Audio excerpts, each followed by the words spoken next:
Hey everybody, welcome back to the Gamers Lounge podcast. My name is John Meadows. With me as always is Eric, Nathaniel, and Dennis. What is going on, everyone? Hello, hello.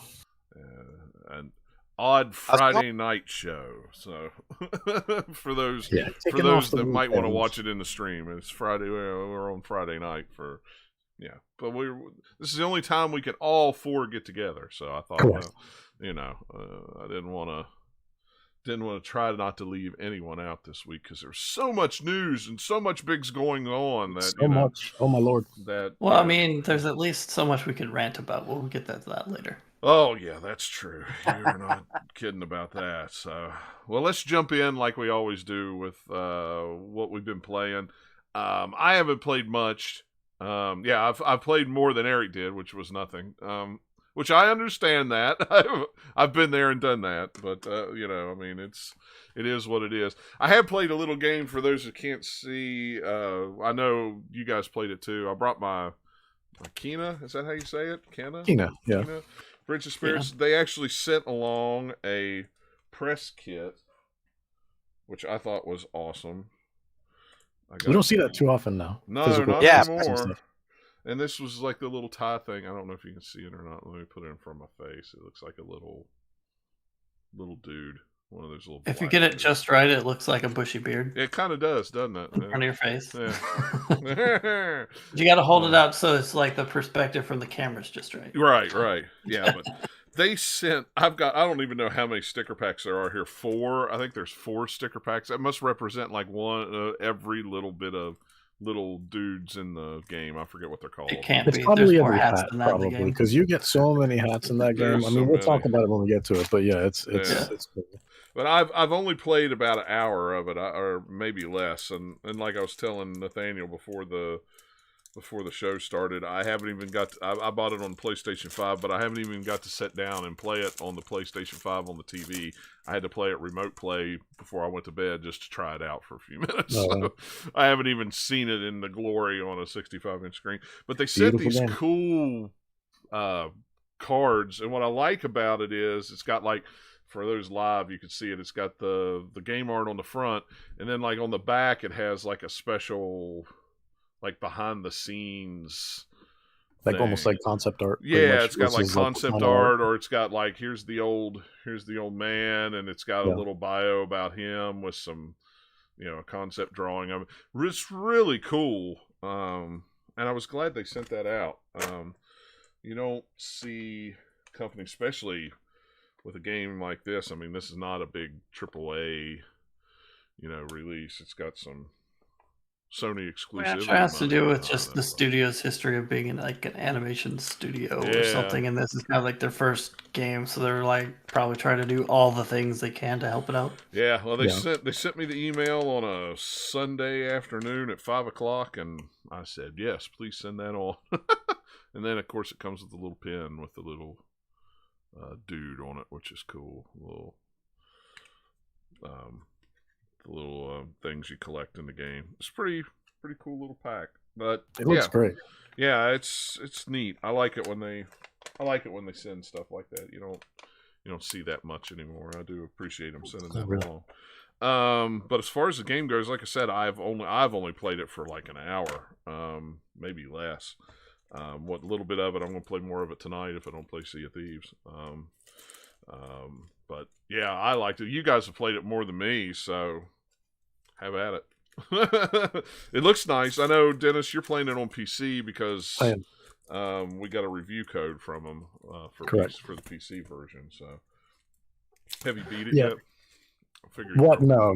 I'm not sure how long it is. It doesn't feel like it's something that would be too long, though. But I'm kind of going through it slowly but surely. I definitely feel like I'm making progress. It's definitely one of those games where like you're making progress. Like every time you kind of play it, like you can feel the progression every time you sort of beat a new enemy or face a boss or something, and get a new talent and things like that. Like you feel the progression. And speaking of progression, the skill tree isn't particularly big. That's kind of why like I just assumed like it might not be a fairly big game, but I don't mind that because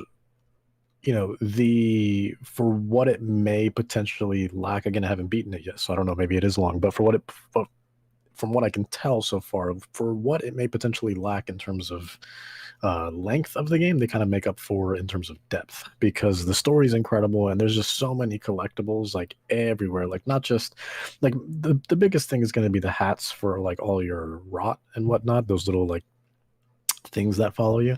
Yeah.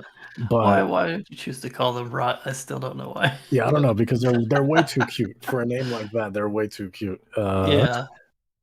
But it's not just that. It's, you're looking for shrines and spirit mail and meditation spots, and all of those things can unlock either more money or or like karma, which is what you use mainly to enhance your abilities or unlock new abilities, as well as the meditation spots, which increase your overall health. So you definitely feel sort of enticed to go around and see everything and collect everything, and it seems like there's a reward in every corner. I think Kina feels great to play, like, other than the fact that it just looks absolutely phenomenal. It feels great to play too. Like, everything is, the controls are tight, they're really solid, and to me, and I don't know, in every corner it just feels like there's some sort of reward. Granted, most of it is really just money, which is the problem. And a lot of that money just goes towards hats. I haven't seen anything else you spend money on, so that's the biggest issue. Question for you: Are Yes. the pre-rendered cutscenes dropped to 30 on the PC version? They are. Okay. They are. I would assume that's probably because they look exactly like the game looks, but they're all like pre-rendered, so you can tell they're doing some animations with more fidelity than they do in the engine. But man, it's such a jarring thing to me, where it's just like you're going at a smooth, 60 or whatever higher frame rate, and it goes into a cutscene. It's just like instantly down to 30. It's like, oh, okay, get my eyes used to it for a second while it's playing out the thing. Yeah, I was wondering if it was still like that on the PC or not. It is. It is. I actually made mention of it. Like, I thought my PC was messing up at first because I was playing it, and I was like, what? Oh, hold on, wait a second. Like, the moment that first like pre-rendered cutscene popped up, I was like, what? Because before the first pre-rendered cutscene pops up, you have an in-engine cutscene before that, and that runs smoothly and beautifully when you first walk into that sort of big temple and you fight that first guy, whatever, who's like multiplying himself. But after that, there's a cutscene that it just immediately drops down to 30, and I'm like, whoa, hold up. Like, I thought something was messing up. Yeah. It was really weird. Once I knew the game was doing that, though, it's kind of like, okay, I wish it was not that, so it'd be smoother. But it's like, all right, fine. Yeah, at the same time, I don't mind too much, just because like the game is. It's more just for my eyes, like eye strain or whatever. Yeah. If I've been playing for a while or something, it's like, okay, the back and forth. If there's like you're hitting an area that has like a cutscene, and then you get another cutscene a little bit later, it's like going back and forth. It's like, all right, straining my eyes a little bit, but get used to it. Thankfully, like, the deeper you get in the pre-rendered cutscenes, there's still a lot of cutscenes, but the pre-rendered ones tend to space out a little bit more. So it seems like that, because I've probably maybe 4-ish hours somewhere around there, and have to look. So there's a lot more at the beginning for sure. For sure, yeah. And they tend to space out after a while, so it's not as jarring. I mean, when it happens, obviously you're just like, whoa, what? Okay, all right, where did the frames go? Hold up, I had much more than this 5 seconds ago. What happened?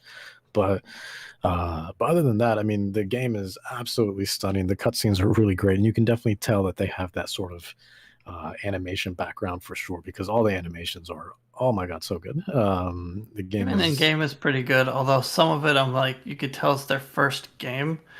To where, or maybe not that this is their first game, but more that they put a priority a little more towards the animations sometimes than for gameplay. Oh, for sure. Because there's certain areas where, like, not necessarily with hitboxes, but with collision. I noticed with collision, that's when it gets weird. There's like this weird sort of old school platformer side of kind of feeling. So that's where my nitpicks on this come in. Like, I wish the cutscenes were smoother, but that's like whatever.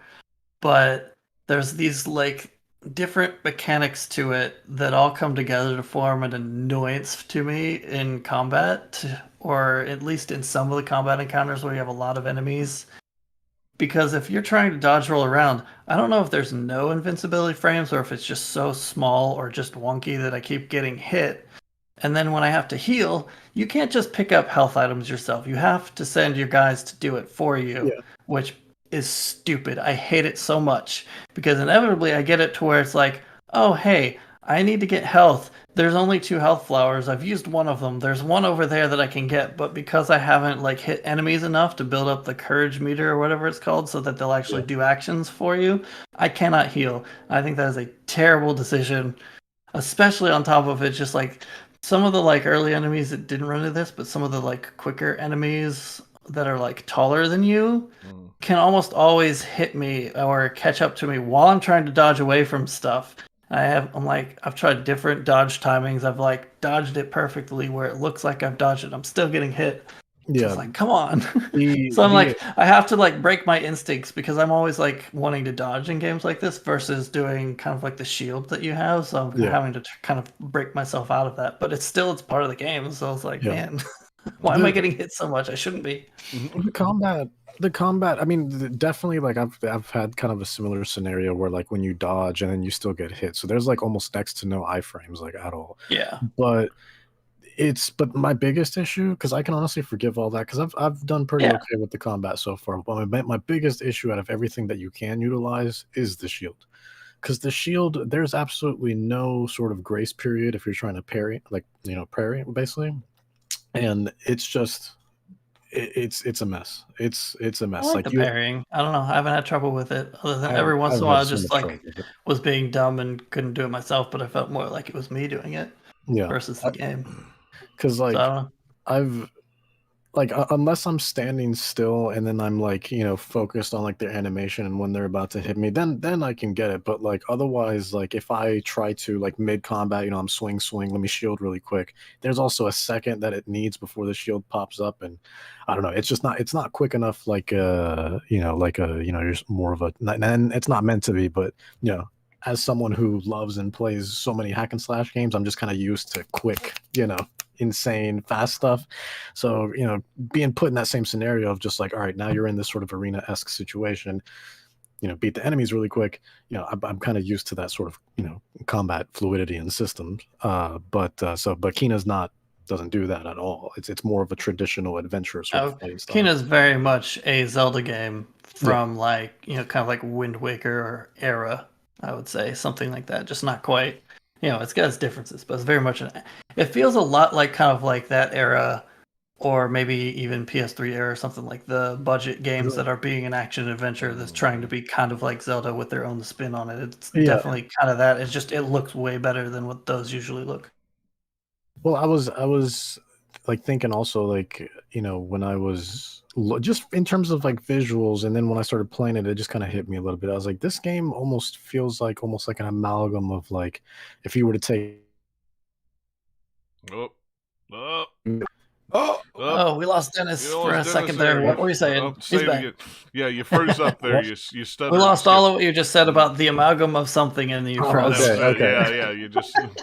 You froze there. And the universe doesn't want us to know. Yeah. Okay, it's a secret, guys. It's a secret. But it feels almost like an amalgam of like looking at it, and then even now having played it, it feels like a mixture of like they just took elements of like Heavenly Sword and like Enslaved and kind of like mixed them in a little bit with maybe sprinkled on top Beyond Good and Evil. That's kind of, I get this sort of like weird sort of mixture of them all, but they all are products of their time also. But Kina almost feels, whether it was intentional or not, it feels almost like a love letter to those sorts of games too, and it does it really well, I think. So yeah, like there's nitpicks for sure, and it gets like a little frustrating here and there, but nothing that's big enough to be like, no, that ruins the game or anything. It's still really, really fun. Yeah, the game has like just so much charm to it, and just so much just so much to appreciate. And it's honestly, it's without a doubt so far, to me personally, it would probably be on my top 10 for this year. Honestly, just from what I've played so far, I've just really been enjoying it. I can't help but smile when I'm playing it.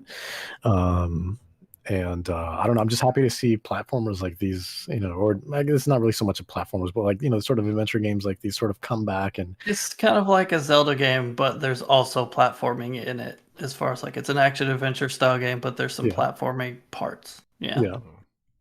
And I miss that sort of stuff. That sort of blend of all of those. Because I just did one recently. It's all kind of like you've got some different kind of I guess shrines or something you're cleansing, and one of them was like way up in kind of like a tree somewhere. You had to like find your way around these different things to get up there, and I was like, this is a lot of fun. I like it. Yeah. Once you've unlocked the like a couple things, because you start out with kind of your set of equipment, powers, whatever, and then you get a couple other things along the way. That's like, oh, okay, it's opening up a little bit more things that even with traversal and stuff. So you get like a bow and arrow that also gives you a new kind of traversal ability, which is really almost cool. like a grappling hook type of feature, almost. There's like these special flowers that if you shoot it with an arrow, it will like zip you to it. Yeah. But yeah, no, it's been an awesome time. I've been loving every moment of it. It definitely has its quirks for sure. But for a studio that is their first sort of foray into this, it's fantastic. Yeah, like for a studio's first game, it's just like, okay, you guys knocked it out of the park. If this was like some studio that made tons and tons of games, you could like maybe knock some of the nitpicks back more than you would here. But yeah, like even then, it's still like whoever made this game, it's still really good. Yeah. Regardless. Now who's going to scoop them up and buy them? PlayStation or Xbox? hopefully neither. Hopefully, yeah. Yeah, because seems to be the way. But if I had to say, it'd be funny. We'll just say it's Xbox just to make it weird, since it came out on PS. This game came out on PS5. Yeah.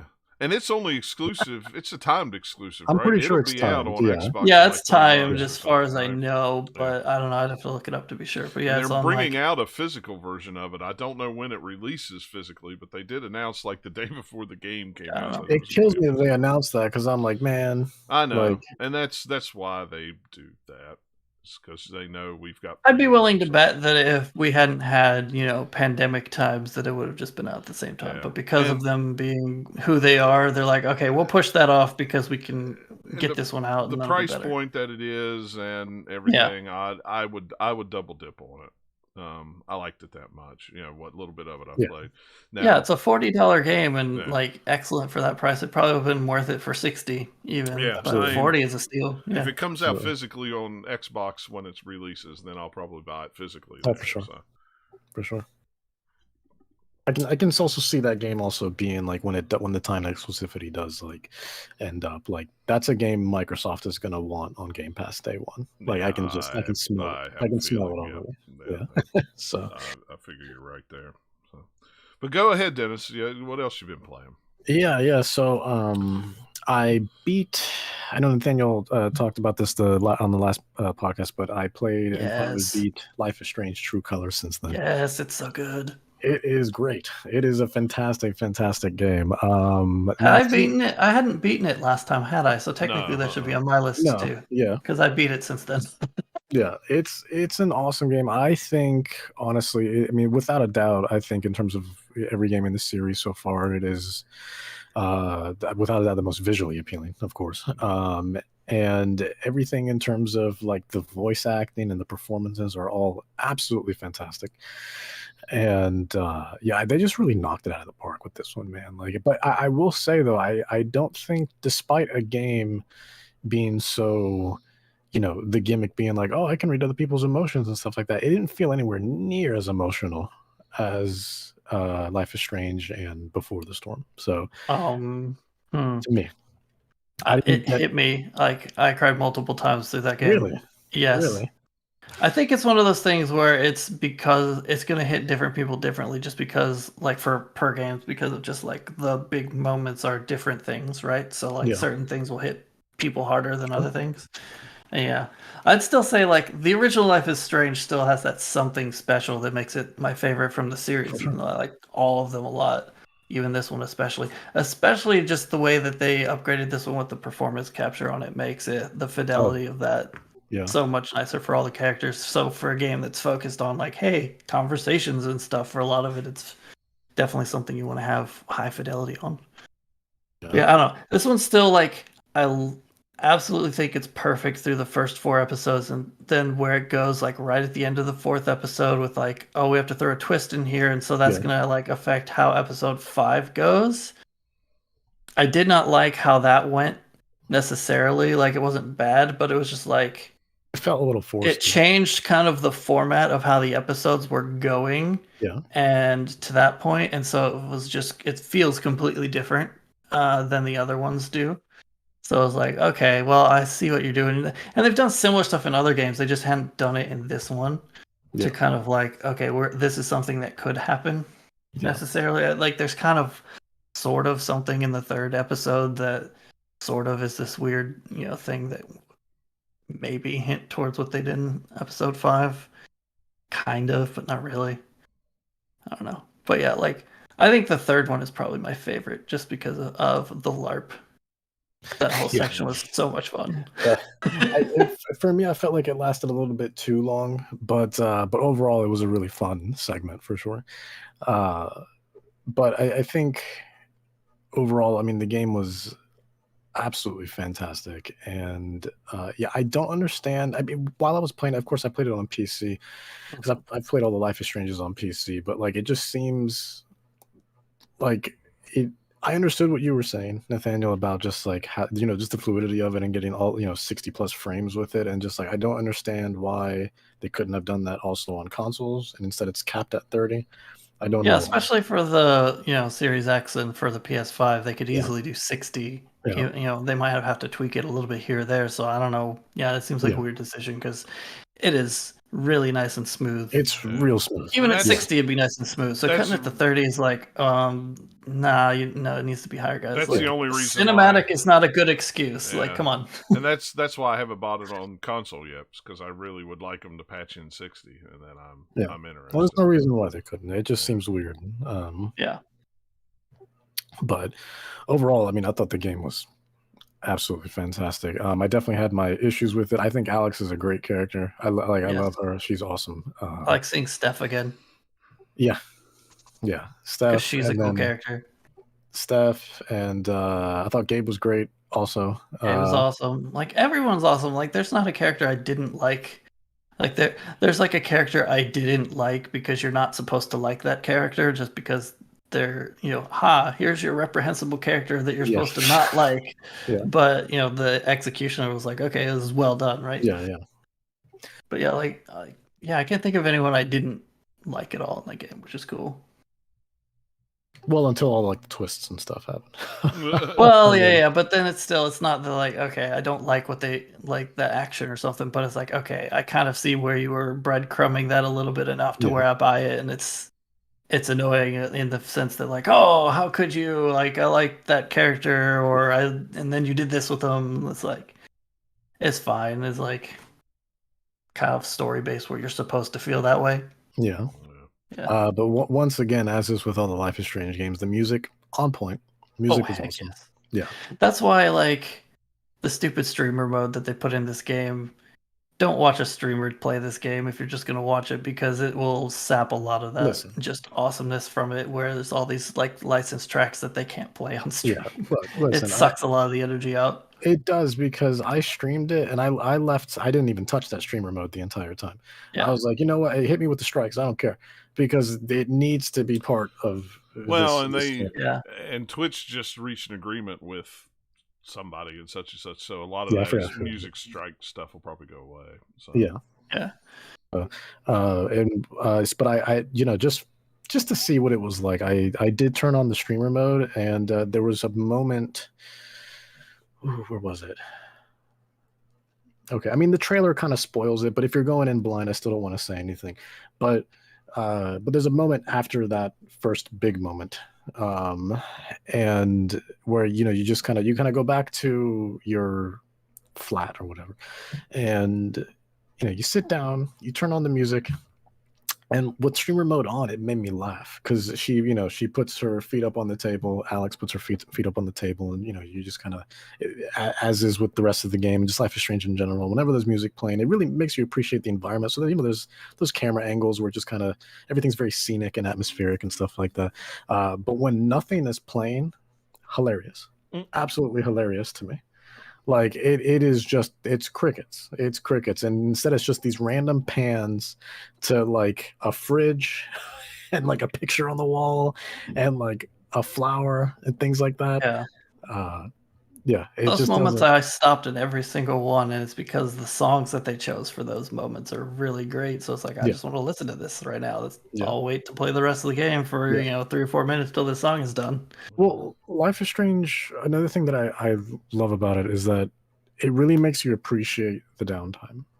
So like Yeah. whenever you do sit down and go to that one of those moments where you are taking in the scenery and stuff like that, and music's playing in the background, and then you can just exit whenever you want. I was always there for a few minutes, just really soaking it all in, and it really makes you appreciate the scenery and stuff. So One thing I really like about this one is it's kind of back more like the first one, where you're kind of existing in mostly 1 or 2 areas that you can like live in and find all the nooks and crannies of over the whole length of the game. With the Life is Strange 2, you didn't get that because they were all like a different place every episode. Which was interesting because they, I'm sure they were just like, oh, let's try this because we haven't done it before, and it worked out pretty well. But I don't know, I like the idea of having like, I know that, get to know this area, and then you can get all the little weird side story things to where like these NPCs over here, you can hear them have one little conversation in episode 1, and in episode 2, it's moved on to something a little bit that's like it's developed, and so by the time you get to the end, it's like, oh, okay, I kind of have a little bit of appreciation for these couple characters that are just throwaways that they just threw some voiceover lines to, but they still have some personality because of it. I think this one is maybe, what would I say, the most grounded of Life is Strange games. So it doesn't have like the super high peaks of just insane plot points, kind of like the first one or even the other ones after that had. Whereas this one feels a lot more like, okay, aside from the superpower or whatever thing that we have in this game, this storyline feels like it's something that could kind of happen, right? For the most part. It doesn't have that heightened kind of strange reality or whatever that kind of the original had. It has a little bit because of the superpowers, but just like the overall plot of it doesn't have any of that crazy. Suddenly there's like a superhero bear that's flying around with capes on it or something. Like that. It didn't feel as like I guess invasive, I suppose. And but like when I was streaming it, a viewer made a good point, and it made me laugh just because it's true. Where it's just like, I don't know how much you can emphasize it as being like a superpower just because, like, yes, man is angry. He's visibly angry. Whether you can see his red aura or not, you can tell he's angry. Yeah, but I mean, it also goes deeper than that because you can kind of like hear why they are feeling whatever, because it's kind of a little bit of sort of telepathy mixed in. It does, yeah. Just like, I'm angry because I stubbed my toe. You know the why. And then it starts getting crazier than that because you can eventually tap into like objects and things like that, and kind of feel like the history and the emotions for like something that would be sentimental and stuff like that. So it does get deeper into it. But yeah, like the first episode, like it's just kind of a generic like, oh, blue's the color of sad or whatever, purple's like frightened, red is angry. But it's just like, guess what? I don't see any of those colors in real life, and I can still tell that. So it's so I don't know how much of a power that is, but it does evolve like as the game goes on. So yeah, it's pretty good for a power. It's no rewind power, but I think that they shot themselves in the foot with the first game. Like, well, if we're not going to do rewind again, what can we do next? I've done a decent job of it so far, coming up with stuff that's at least interesting, even if it's like, man, I want to rewind. Yeah, well, this one it definitely was without a doubt the most sort of grounded, probably a great word for it, but like the adult too, just because like the other ones always had some sort of form of like teen angst to it. Well, it's just because the age of the main characters before were like young enough. The only thing that would be kind of somewhat similar, but it's even still more heightened, this would be Tell Me Why. Yeah, that game is already, because the characters are aged up a bit more than kind of like the earlier Life is Strange games and stuff. It's like, okay, you're getting a little bit of a different kind of story, and it's the same case here. The game was very good, by the way. We're in the 20s instead of teens. It's like crazy how that changes things. Tell Me Why. Tell Me Why was good. Tell Me Why is really good. But yeah, also, but yeah, played and beat that. In addition to that, have been playing. I don't think it's out yet, but I know I can talk about it because the embargo lifted the 23rd, so yesterday. But I've been playing Dragon Ball Z Kakarot, the Nintendo Switch version of it. The game originally came out in 2020. Yeah, I think it came out today, didn't it? I think I saw. Did it come out today? I think so. Yeah, I think it came out today. Yeah, I know it was supposed to come out soon. It wouldn't surprise me if it came out today. If not today, then it'll be next week. But yeah. The game originally came out in 2020, and I played it on Xbox, and it was awesome. It was great. It's a long, beefy Dragon Ball RPG that kind of feels like a modern day Legacy of Goku, and I loved those games on the Game Boy Advance. Like I loved those games, but the Switch version I was a little worried about just because Bandai Namco. I love Bandai Namco, but their Switch ports. I feel like every Bandai Namco game, honestly, that's come out on the Switch so far that's been multi-platform, the Switch has gotten it a year later. It's never been a simultaneous release for some reason. And that's because they want to finish the game and then they want to go to do the Switch version and say, all right, how the heck do we make this run? Yeah. I guess. But honestly, I'm still surprised like they even got Jump Force on it. But then when you see Jump Force, you're just like, you didn't really. Like, but Dragon Ball Z Kakarot is I think without a doubt their best port yet. And I was worried at first just because the game is not necessarily completely open world, but you do have large scale areas that you can fast travel between, and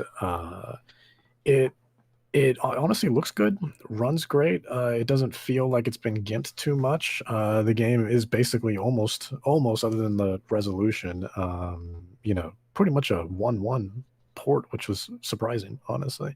And it's honestly a great game to have on the Switch. I've been having a great time playing it again, and I don't know if I'll beat it again, but since I already beat it the first time, and there's a lot to do in that game, like a lot to do, but it's great on the Switch. Now, my biggest issue though is like the side quests.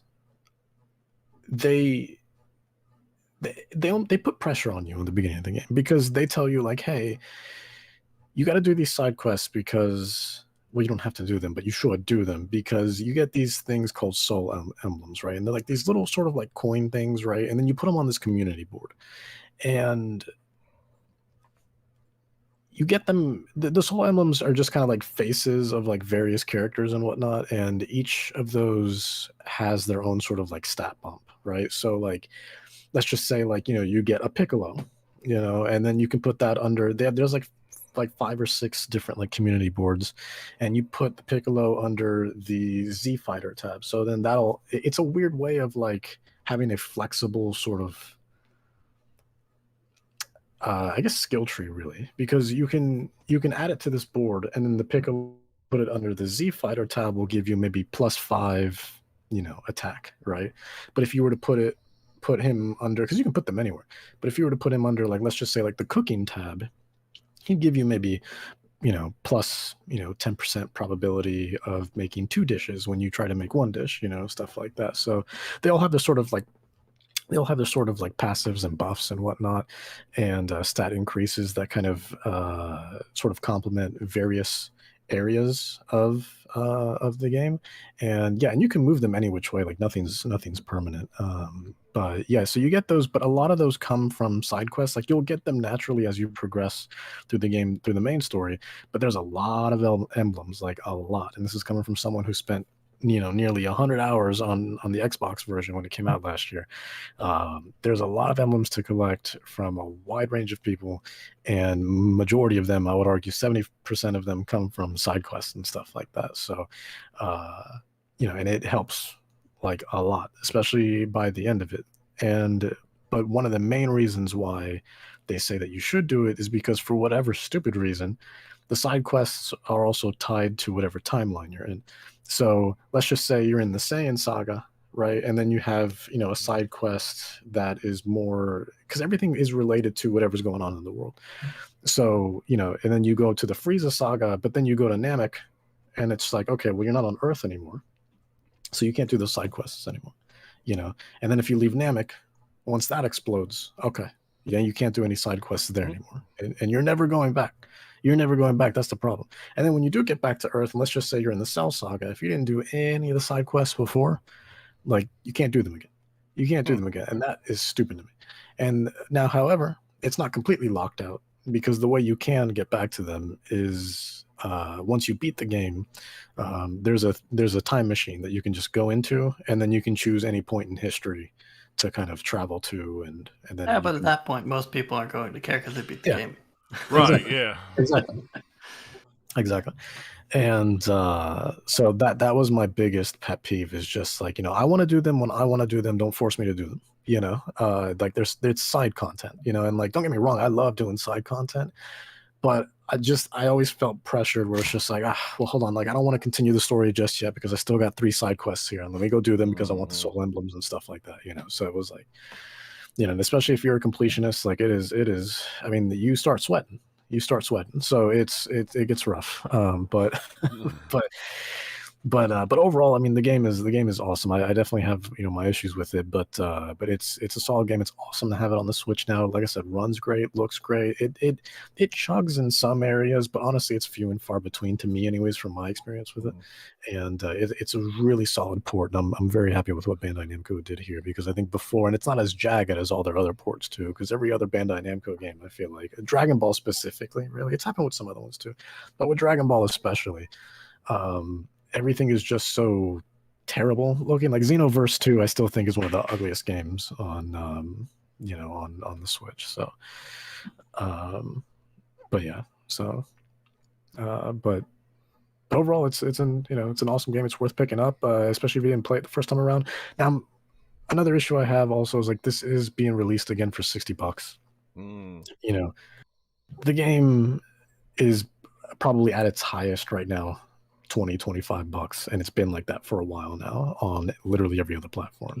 So and you're paying $60 for the same game again, except this time you get, okay, cool, you get the pre-order bonuses included. Okay, like, you don't even get all the DLC. That's the craziest part to me, is like, usually when games like these come out so much later, it's like, all right, we're gonna pay you full price again, however, we're just gonna give you all the add-on content with it as well.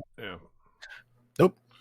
Nope, not here. You still got to pay. There is still an Ultimate Edition of Dragon Ball Z Kakarot that you can buy on the Switch. That's like $80-$90, whatever.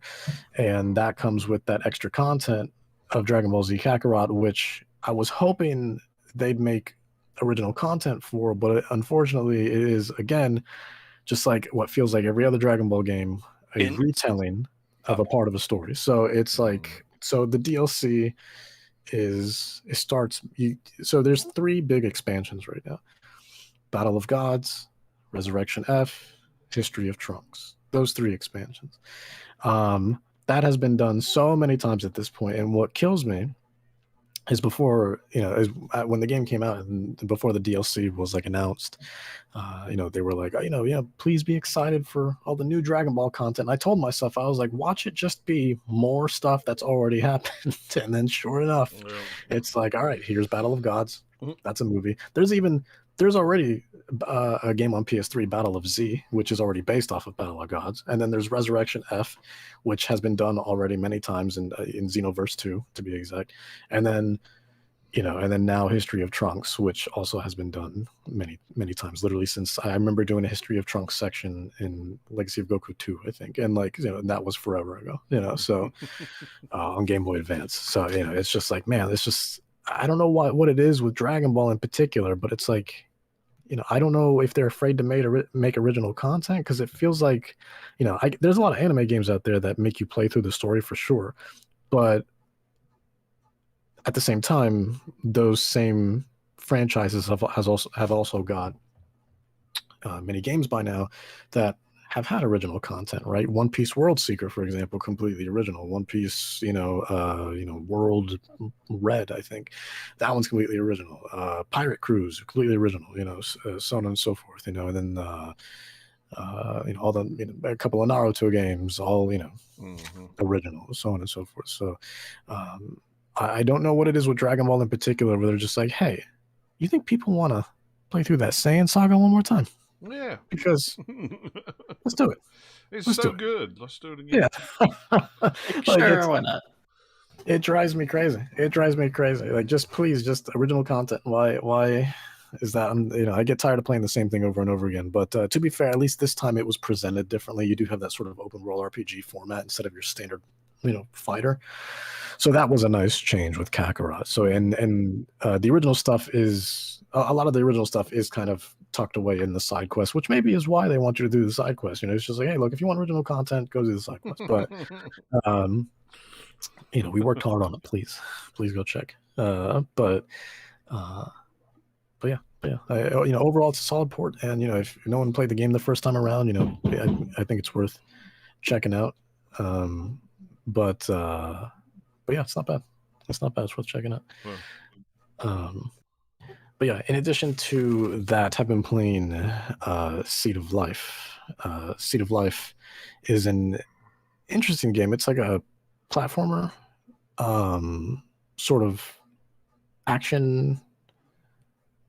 I don't know how to explain. It's just so weird. Steam calls it like a puzzle platformer or something like that, but which I think is probably the most accurate. Honestly, it's this weird sort of sci-fi. Yeah, but then the platforming elements are so minimal. That's the thing. It's more, but there's definitely puzzles in there, but they're so light. It's going to be one of those games that's just like, I don't know what to call it here. This is sort of close enough. There you go. That's the tag we're putting on it. But yeah, it's fine. It's fine. I'm finishing up. Oh no, I did finish up the review on it, and it's okay.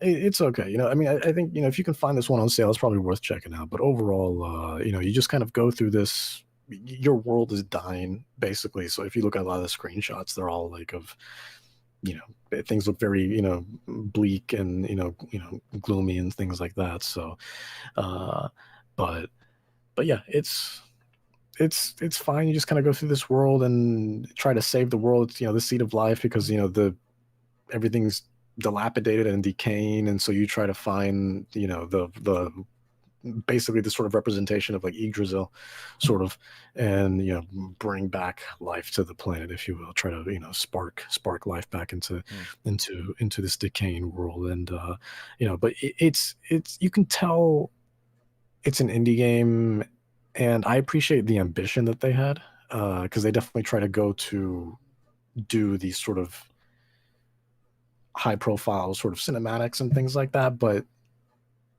the problem is like, I always appreciate ambition, but I think there's only so much you can do that I think you need to understand needs to be within the realm of your budget, because otherwise it just ends up looking bad. Like, I see what you were going for, but because of the animations and the way the cutscenes are presented and the audio and things like that, it's just like, this would be a great proof of concept, but unfortunately this is the real game, and it hurts. It ends up hurting the overall product.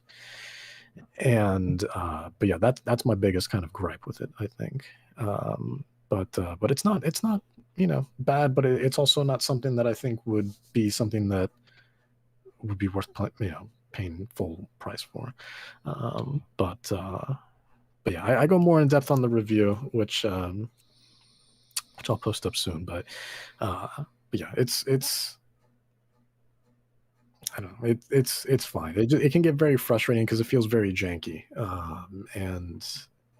But it's one of the better looking sort of indie games that kind of touch upon that sort of genre, for sure.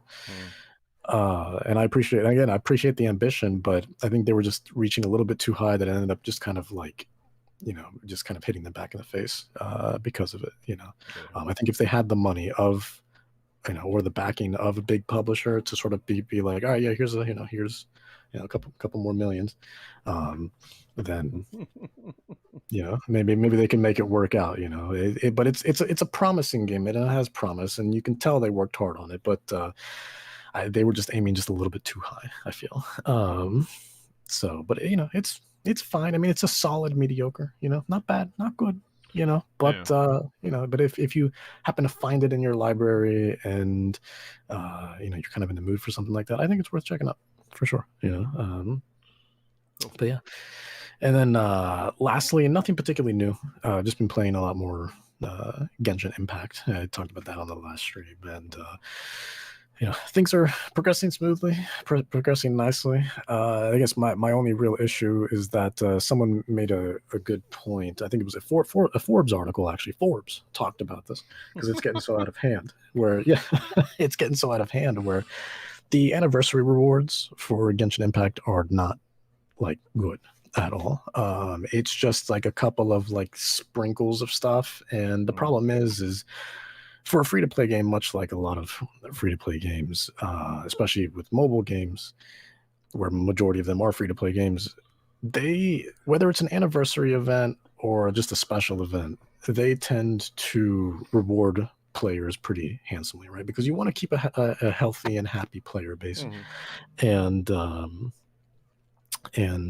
sort of keep them engaged and keep them coming back. If you keep being like, hey, we have this new reward, for you, we have a new hero for you, if you want to come back, we have like 10,000 gems or whatever the currency is, if you want to come back, that we have just, chilling in the mail for you. We just want to, thank you for, a 1-year anniversary and so on and so forth. The typical stuff, stuff that would usually be, many, many dollars in paid content, but so, just space them out sort of, nicely, and I think people will consider it fair. But with Genshin, with how popular it's been now over the last year or so, it's kind of crazy how like a lot of the rewards are sort of non-existent. Instead, they give a lot of gold away. But the problem is that gold isn't what's going to get you what people want the most, right? Which is the wishes and stuff like that. The wishes which grant the sort of special weapons and the special characters and things like that. During the special events and just in general. So yeah, big thing going around with that, and so much so that Forbes was just like, let's write an article on. So you gotta do something pretty far out there for something that doesn't normally cover video games to be like, hey, that's worth writing something about. I've seen more and more Forbes articles about video games here in the past 6 months than I have ever. And maybe they just hired someone who loves video games enough and they keep like pushing them through. Yeah, it's really strange. It's like I'll be scrolling through the news feed on Twitter or wherever, and it's like there's a Forbes article about such and such and so and so in the video game. I'm like, why is Forbes even talking about this? What? Okay, and then I'll read it. And I'm like, well, that's actually a pretty good article. It's just, it's just odd. I don't know. Yeah, that's the only thing I can think of, though, is like Nathaniel said, they've hired somebody who, and he's just pushing them there. So that poor guy, they're just like, hey, man, you hear any new video game stuff? Any rumors? You just crank out an article.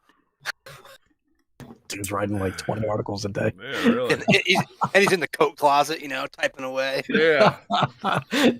They're just feeding them like just food. They put them in trays, slide it under the door. Slide under the door. Yeah. It's got a little hole in it, like a prison cell, where they just stick it in. It's got a little table on it. When he eats, he puts the tray back. It's like, we got you some gamer food. Have some Mountain Dew and Doritos. Yeah. Yeah.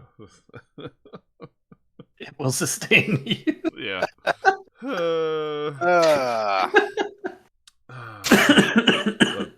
All right, Nathaniel. So what have you been playing? What have you been up to besides Kenna? We already talked a couple of them. So yeah, Life is Strange, finished that. Kena Bridge of Spirits, played that for a few hours, and we talked about that earlier. And then also, it's like I've been playing a bunch of like a new game every week almost. In September, we had earlier on Deathloop. Deathloop is great. Yeah. I've heard good things. Way more of an arcane game than I expected, which is a good thing. The 87 from all the trailers and stuff, it's like, yeah, it's personality, but is it going to be an arcane kind of game? Because on just like, okay, yeah, they have some of the mechanics you could see in the trailers. They're like, yeah, okay, you got some of the stuff we've had in previous games, but no, it's a lot more of that because of the way that it works. It's just like, okay, you can take your time to explore areas and then move on and find all these cool hidden secrets and things that just the way that they design their levels and stuff. There's always all sorts of cool hidden things to find and puzzles to solve and stuff like that, which is really cool. Dumb NPCs to listen to. overhear whatever conversation they have. This game though, that can lead to secrets because like you might overhear a couple guards talking about things like, "Hey, in the afternoon, this door will be open," and all that kind of stuff. So I don't know. I've had a lot of fun with it. I need to get back to it because it's been a while since I actually was playing it because I've been playing all these other things too. So many things coming out. But yeah, I don't remember. Yeah, like last time was it out for last show or was it out just after last show? I couldn't remember. I think it was out it came out the 14th, so that was 10 days ago. Yeah. So that was last Tuesday. I was trying to remember. I was like, yeah, it feels like it's been out forever just because it's like, oh, I've played Kena and some other stuff since then. I was like, wait, how long has Deathloop been out? I'm trying to remember. Yeah. It came out right after, a couple days after we recorded last show. So yeah, like as soon as I started playing it, like a few minutes in, it was just like, okay, I'm gonna love this game because it's got so much personality. Like Colt, the main character, is hilarious. He has so many just dumb things to say, but it's because of like his personality or whatever that he likes making up words, and half of them involve some sort of weird profanity like thing where he takes a curse word as the base and then adds some sort of like weird extra syllables to it. What is be the most like plain Jane version of that, but just like his lingo on some of the things in there is really great. You pick up one of the things you get is a Hakama Jig. That's basically kind of like a little thing that has like a bunch of stuff taped together, sort of, is what it seems like. So it's got like a compass on it. It's a radio, and that's how the Juliana character talks to you all the time through the game. But you also can like use it to hack anything that has an antenna on it. So the first thing you do that for is unlock a door, but you can also do that to disable cameras, disable other sensors, unlock other doors, unlock certain things. You can use it on telephone booths to cause distractions. It's kind of like a catch-all sort of thing. You have to be within range of it. And then you have like guns that you start off with that are pretty crappy. You can find better guns. But because of the way that the mechanics work, it's kind of like a cross between an arcane game and a roguelike. So in order to keep your weapons, there's a certain thing that you have to do that you can't do until you get so far into the story in order to be like, oh, hey, here's the thing that lets me keep my weapons when I die. Which is very useful. Because earlier on, it's like, oh, you have nothing when you wake up, so you get the same crappy gun, the same starter stuff every single time you start. So you kind of like wake up on a beach and then make your way out. And the way that it kind of handles the game is you have 4 times of day. So you have like morning, noon, evening, and nighttime. And each area has kind of different things in it, depending on what time of day you're going there.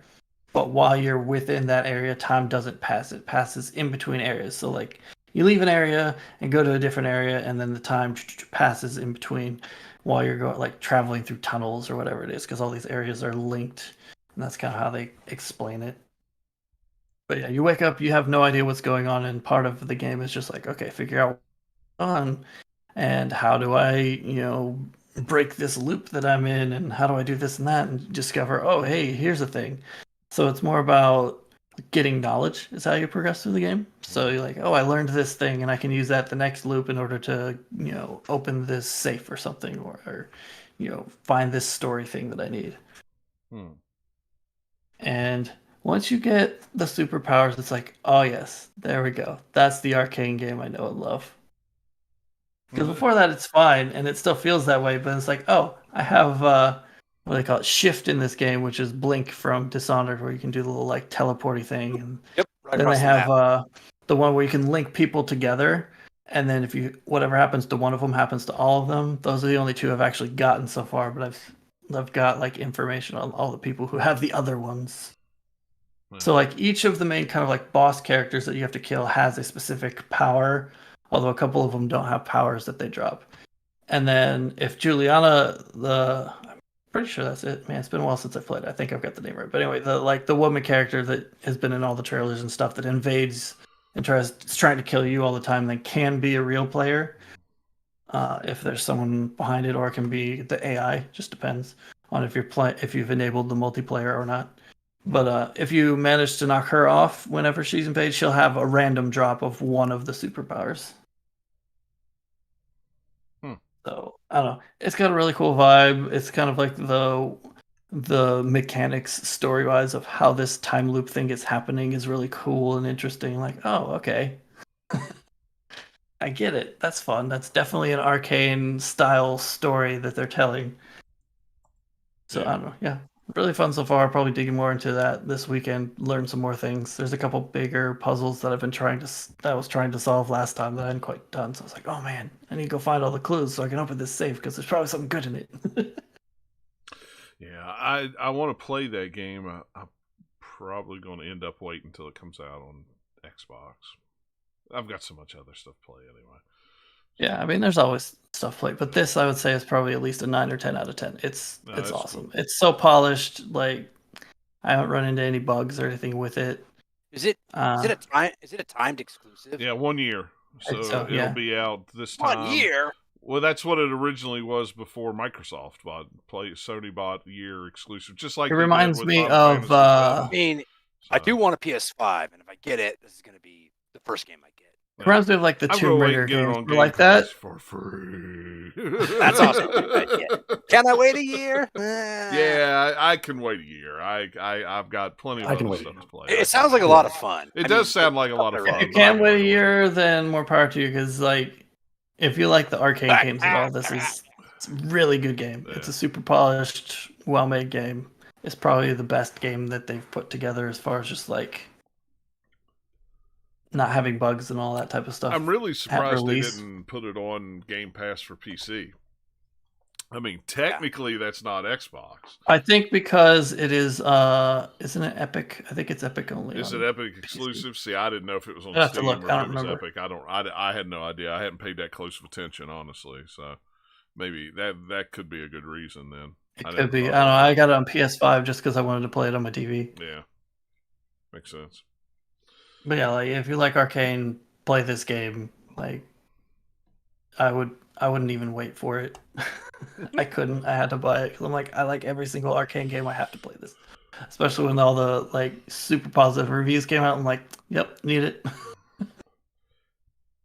So yeah, it's kind of hard to like talk about a lot of it without getting into some details. That was kind of like the finding things out is a big part of the game. So it's like, well, I can't talk about that because that'll spoil this thing or that thing. But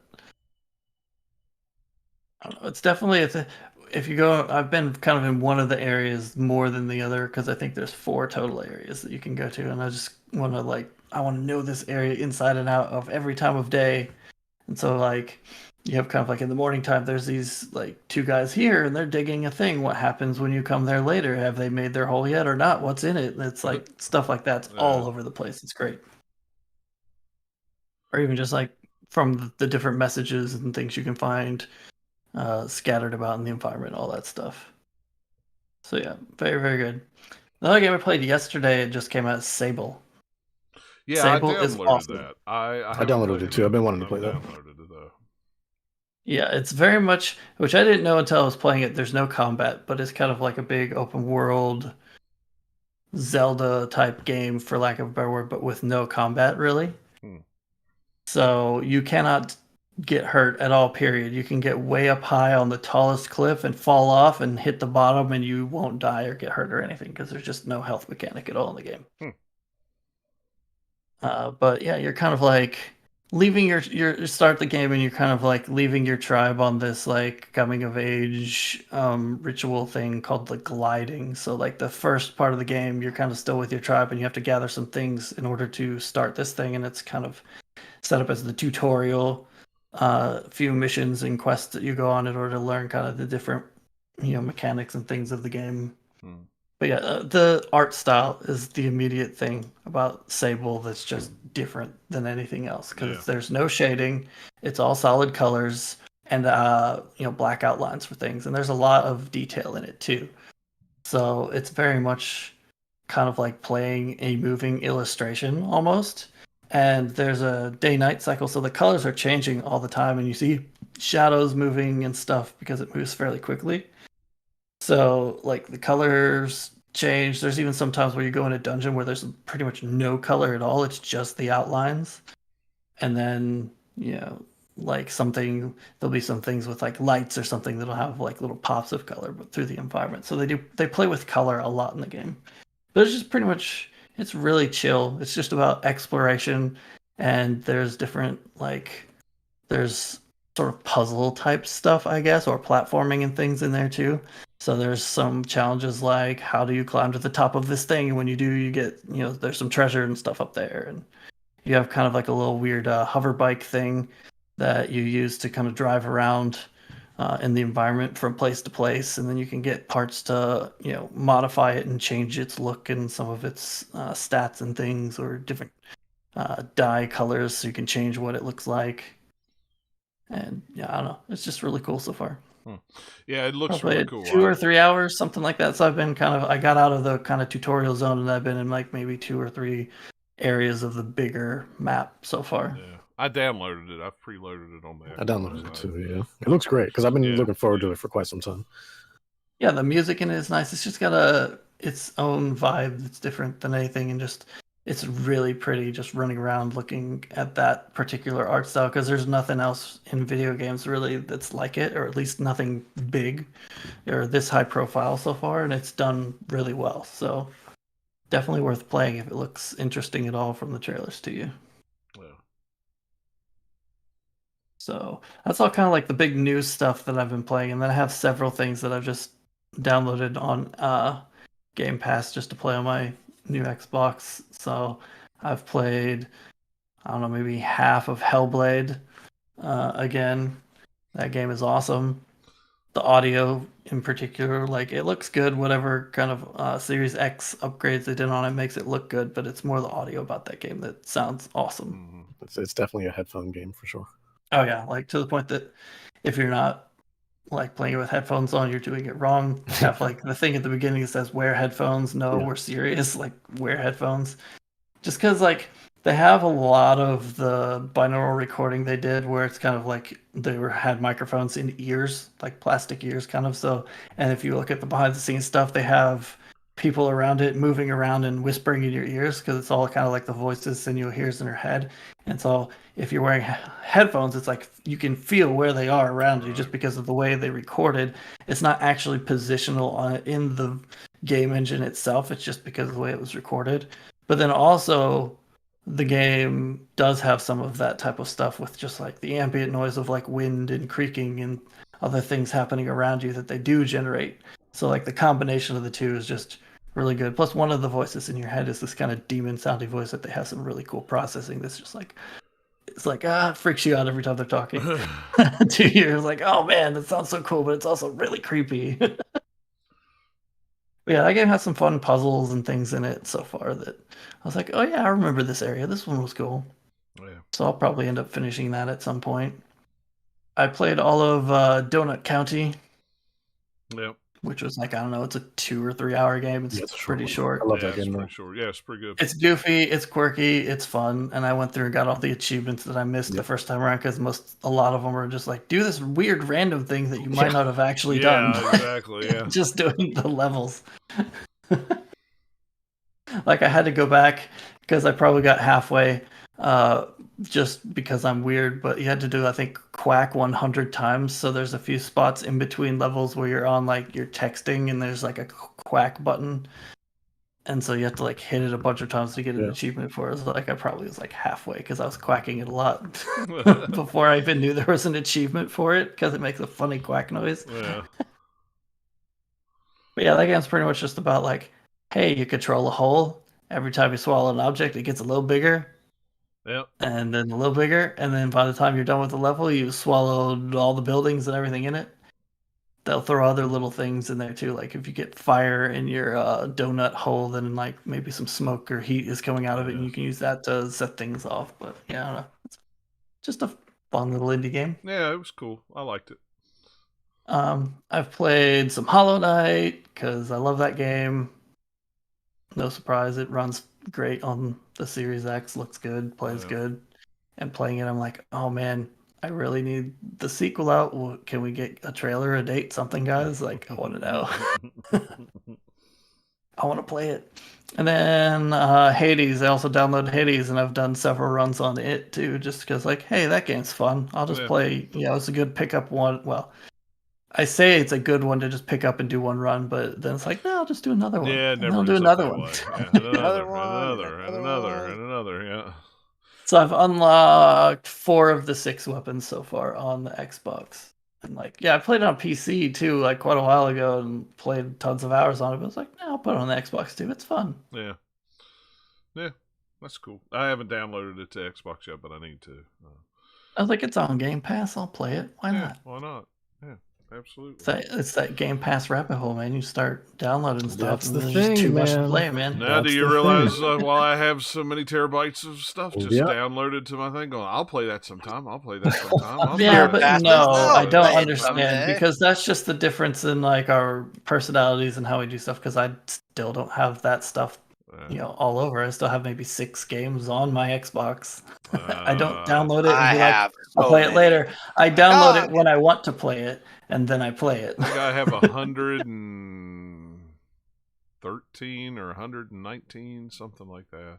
I haven't installed some of the new games yet, but normally I'm so overwhelmed. That's why I just like delete some after a while. And usually what I do is I download it, move it to the external drive, and then when I want to play it, I move it over because it's easier to do that than it is to pop the disc in, install it, then update it, and everything like that. Everything's already updated, so it takes like 5 minutes to move it from one drive to another, and I'm ready to play. Yeah. So, yeah, that's usually what I do. So. Depending on what it is, though, because if you've watched some of the Digital Foundry stuff for like testing the PS5 going from the SSD expansion that everybody can do now from the new update and back, like there's some throttling there happening for going back to the system drive. Yeah, I saw that. I watched that the other day. It was kind of interesting. Like the fastest drive they put in and the slowest drive they put in, but it's all still the same speed. And it takes way longer. You can go from the internal to the external fairly quickly, but going the other way is just like really, really slow because something in the system is capping it. It's not like that on the Xbox at all. I mean, it's super quick. It's so weird. Yeah. But yeah, I saw that video because they used the slowest drive that you could buy, and it was like well under the specs of. Yeah, it's the slowest drive that'll still actually like be recognized in the PS5 and work. But it was technically it doesn't meet the speed requirements and a couple other things. I thought it was interesting because it didn't. What was funny is it still works. Well, what was funny was to me what was funny is the PlayStation read it at like 5,500 and it was really 3,300 or something like that.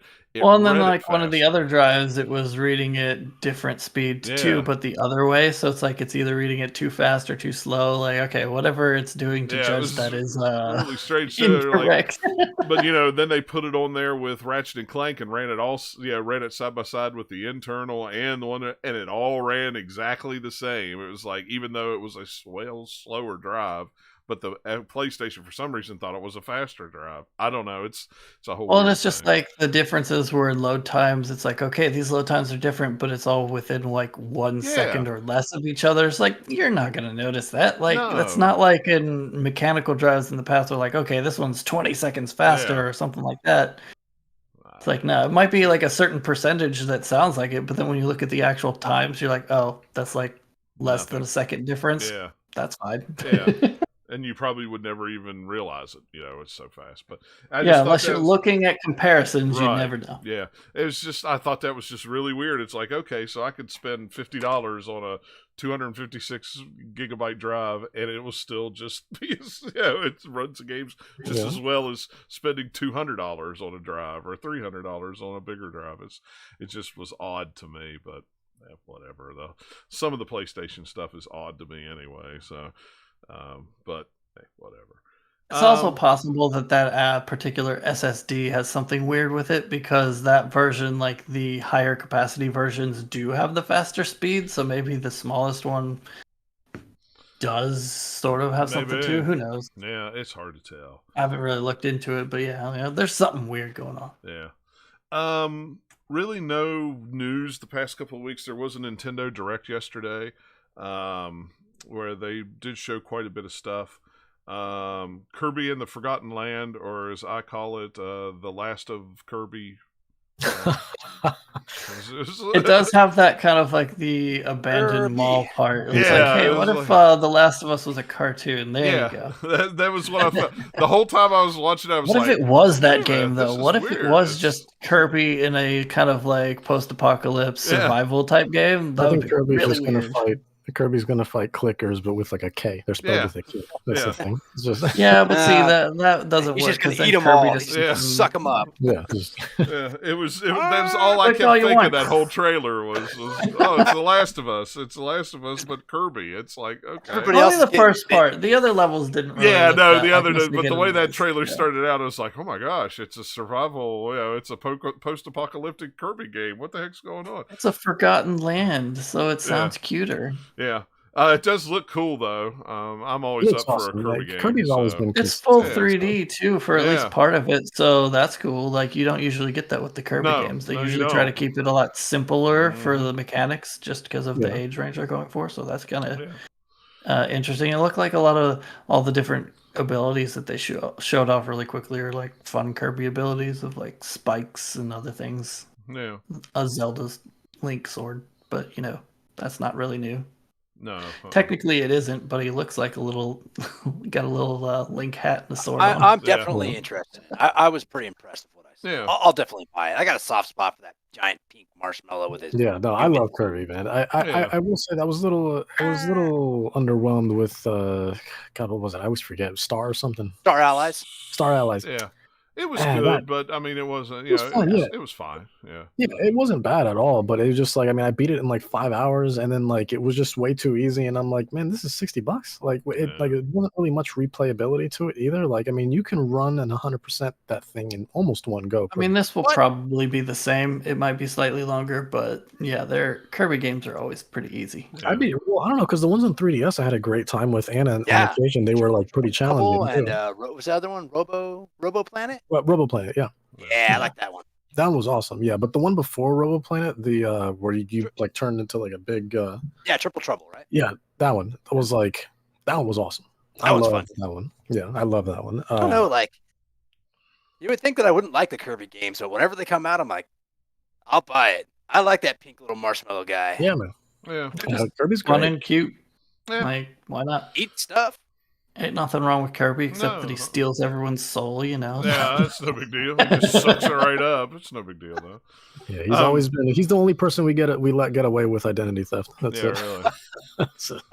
Speaking of stealing souls, Bayonetta 3 gameplay was finally shown. They tricked me because I thought it was going to be was the one that they just put out of the Switch earlier, the Astral Chain, because they have a stupid little dog character there.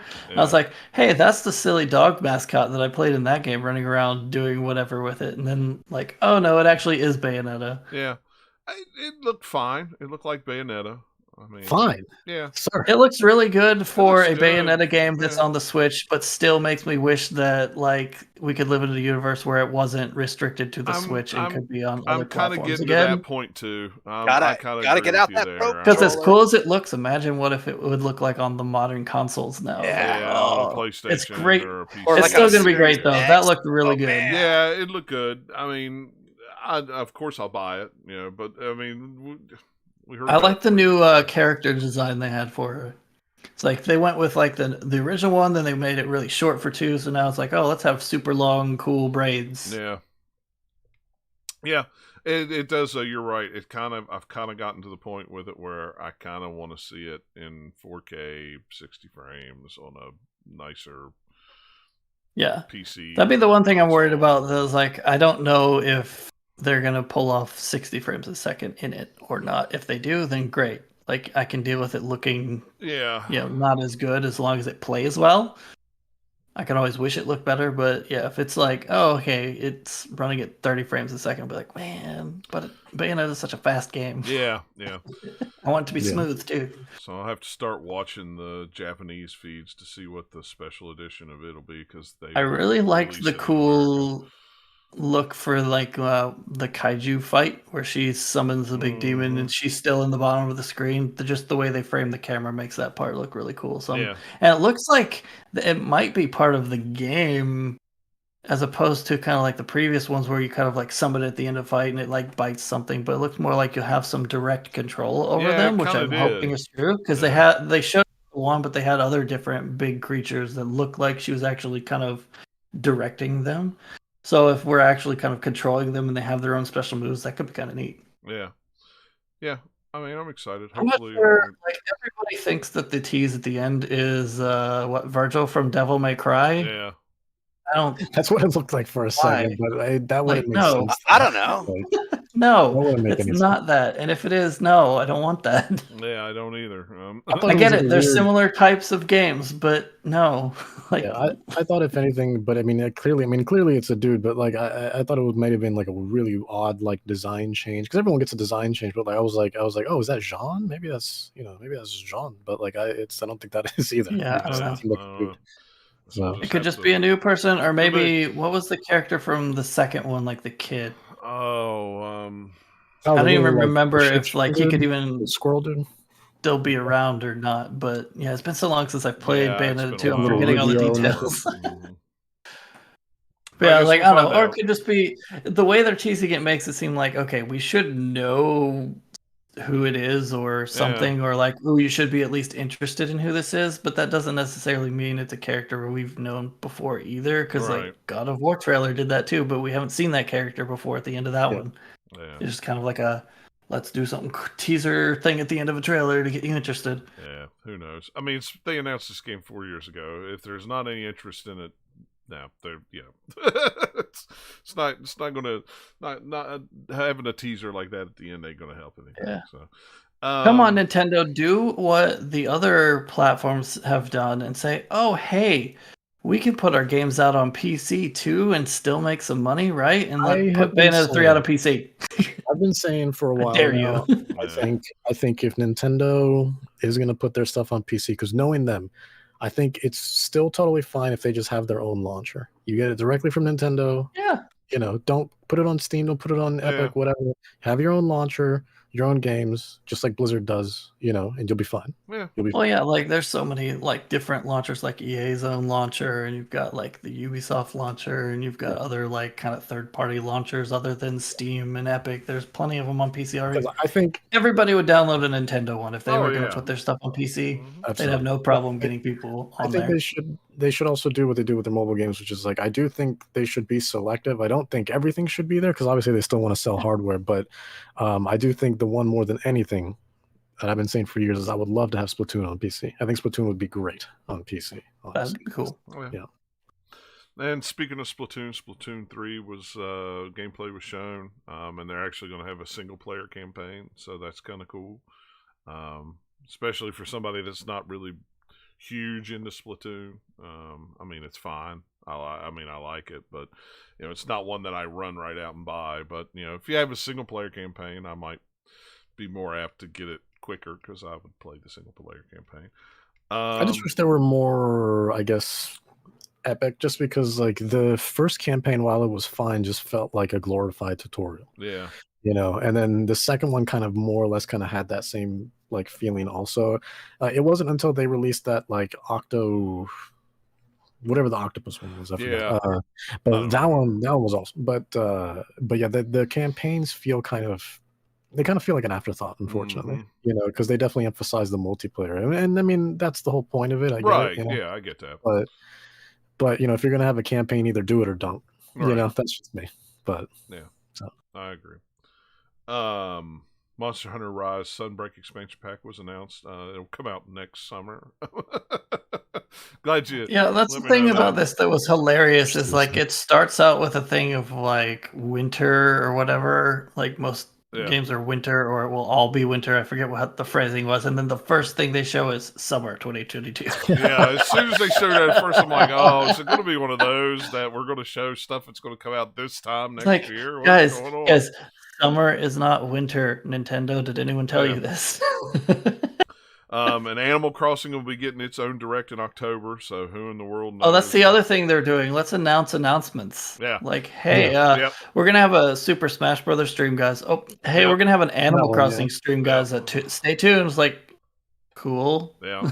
Like that's it. You're just gonna at least the Animal Crossing one at least had a little bit of like sort of a hint in it, but the Smash Brothers one was just like, we're gonna have one. Yeah, they're gonna have one. We know you're gonna tune into it. We're gonna have one on the 5th in 2 weeks. Just hang out till then. All right, no problem. Everybody good? Okay, all right. Oh, and Animal Crossing, we'll get one in sometime in October, probably be around the 24th. But everybody good with that? All right, let's go on.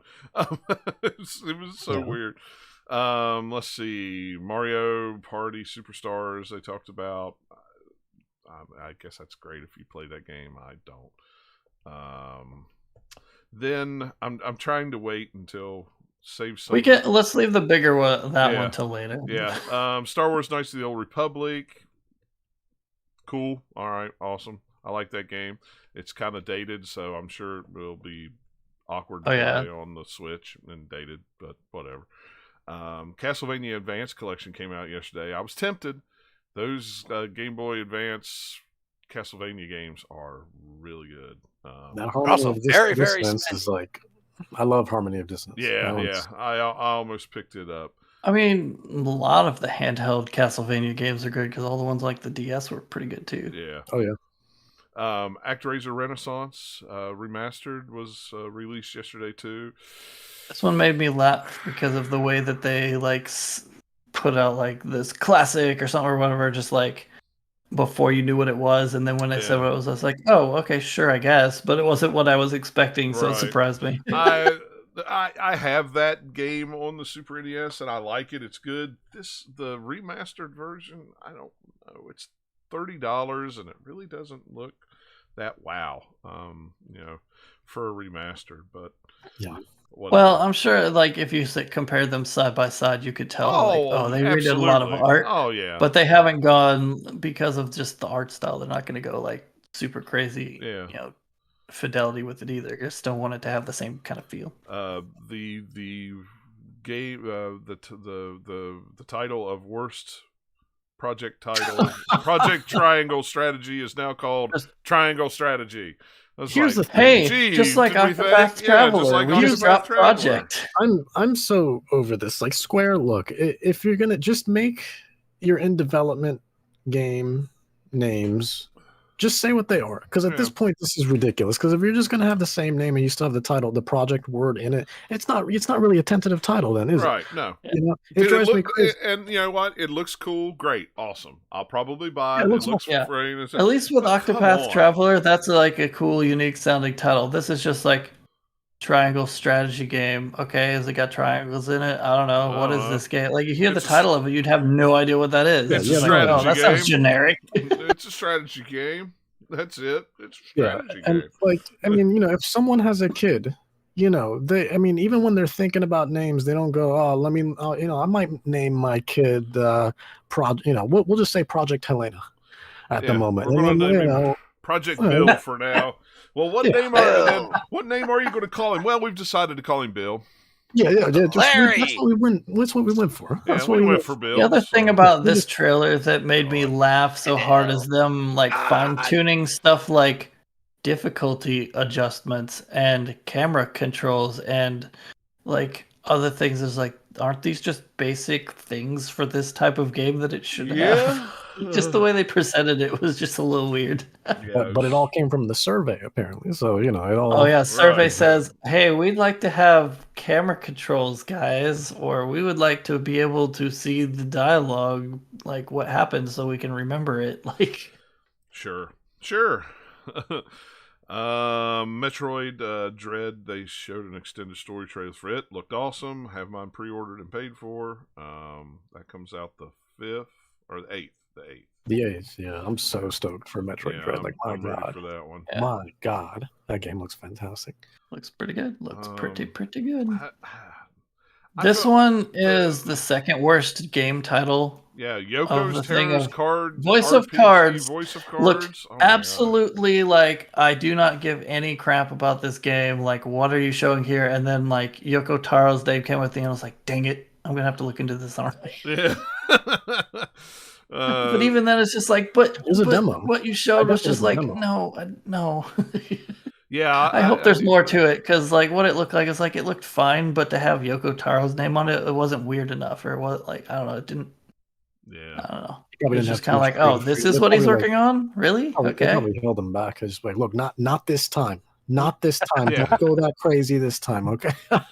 Like, what if this was a card game that also had like bullet hell side scroller plus other things on top of it? Like, sure. that'd be more what I would expect from him. All the weird mixing of genres, right? Because that's kind of what he's done for forever. So maybe it's there and we're not seeing it yet. But what they showed was just like until they had his name dropped at the end, it was like, oh, okay, well maybe. It's even that it's just like I don't know what this is. Yeah, I'll download the demo. I haven't updated my Switch to the newest software yet, so I need to do that and download the demo and make my little adapter, my little Bluetooth headset adapter that I bought to put at the bottom of it, obsolete. So, that's right. Don't need that anymore. Finally. Yeah. Jesus. Yeah, I know, right? Dying Light 2 cloud version. Always remember, stay human. And then Dying Light Platinum Edition's coming to the Switch. It's not streaming. It's actually going to be a physical release. Yeah, so these cloud releases are weird. Which is weird because I don't know that even the original Dying Light would run that well on the Switch. So maybe they just have had more time to do a port of that one, or what? I don't know. I have no idea. I've been getting emails like 3 times a day about that game from the PR company. So holy fright. Think we'll get an opportunity, maybe? I have no idea. Don't have a clue. They haven't had anything about PR or review copies, so I have no idea. So we'll see. I'll bug you about it. Okay. I bugged you about one too. That's all. Okay. Mario Golf gets some new characters and courses. That's pretty cool. I've yet to pick that game up. I need to. It's worth it. I mean, even if you're just going to play the campaign and not do the multiplayer at all. Like... I did pick that up. Yeah, you probably have it. I forgot. I do have it. I think it's still wrapped. It's probably installed on a hard drive somewhere. No. It's I bought it from Amazon. See, this is the bad thing when you work out of town 5 days a week and you pre-order games and you go ahead and pay for them, and then they release and they come. You open it up and go, oh, okay, set it down, and then you forget you even have it. So I don't think I've even played it, but I have it. I did buy that. I totally. It's definitely worth playing. It's awesome. It's a great sports game. Honestly, it's the best Mario sports game in quite some time. So it's awesome. It's worth checking out. Yeah, and I know now that I stop and I think about it. Yeah, I did buy that. I just love that they're giving like consistent updates with it. Well, at least definitely a lot more consistent compared to what they did with like Mario Tennis Aces, because that was a disaster. That was like they had one update like 8 months later when no one was playing anymore. Like it was ridiculous. I have no idea what the Deltarune Chapter 2 was. I don't even remember seeing that trailer during the thing. You didn't play the first one? Nope. Like Chapter 1? Oh, it was so good. It's so good. I was so excited when I saw that because it came out on Steam like last week actually, and everybody was like, "Where's that Switch version, man?" Like, and now it's finally here. Yeah, they did it yesterday. Well, 3, 4, and 5 will be paid, but 1 and 2 are free. It's great. Oh, okay. Well, once again, maybe I've downloaded it then and I just didn't know. Who knows? I don't know. I've switched back. At one point I've had 2 Switches, so I've switched back and forth between them. Now I'm back down to 1, so now I don't remember what I've got. So you finally sold the light and somebody bought the light off? Yeah. Oh, okay. I've sold the light, paid for my OLED, and then when it comes, then I can move my Animal Crossing save and then sell the one I got. Because I can't sell the one I got until I can move my Animal Crossing save, because I've got no. You want to keep extra ones for like different TVs and stuff like that, like separate docks? Well, my wife has one, so we've got a dock upstairs, and she never plays it on the dock. So I've got a dock upstairs and a dock downstairs, so don't need another dock. So. Chocobo Grand Prix, Final Fantasy Racing, come to Switch. Hot should have called it Chocobo Kart or something like that, because come on. Yeah, that would have been a cooler name, I think. But everybody watch out. Also, I would like to make an announcement. Okay, I'm officially resigning from Mario Kart 8. I'm going to move on to Chocobo GP. I'm going esports with it. Hopefully it's as good as Mario Kart. If it's even half as good as Mario Kart, honestly, it did look good. I think it's hilarious that there's a bunch of characters in cars, but then there's like chocobos on like rollerblades and stuff. Yeah. Here's the thing about kart racers is I think honestly more important than the characters, like more important than the roster itself, is you have to have great track design. Because without great track design, I think your kart racer immediately loses appeal. You can have the coolest cars and the coolest characters in the world, but without good track design, I'm not interested. And Chocobo GP just had a lot of charm and like it just looked fun too. It looked colorful, looked like a good time. So and it looked like it was like the physics are a big thing too, and it looked like the physics were pretty good. So pretty solid. Yeah, I'm interested. Disco Elysium, the final cut arrives on Switch October 12th.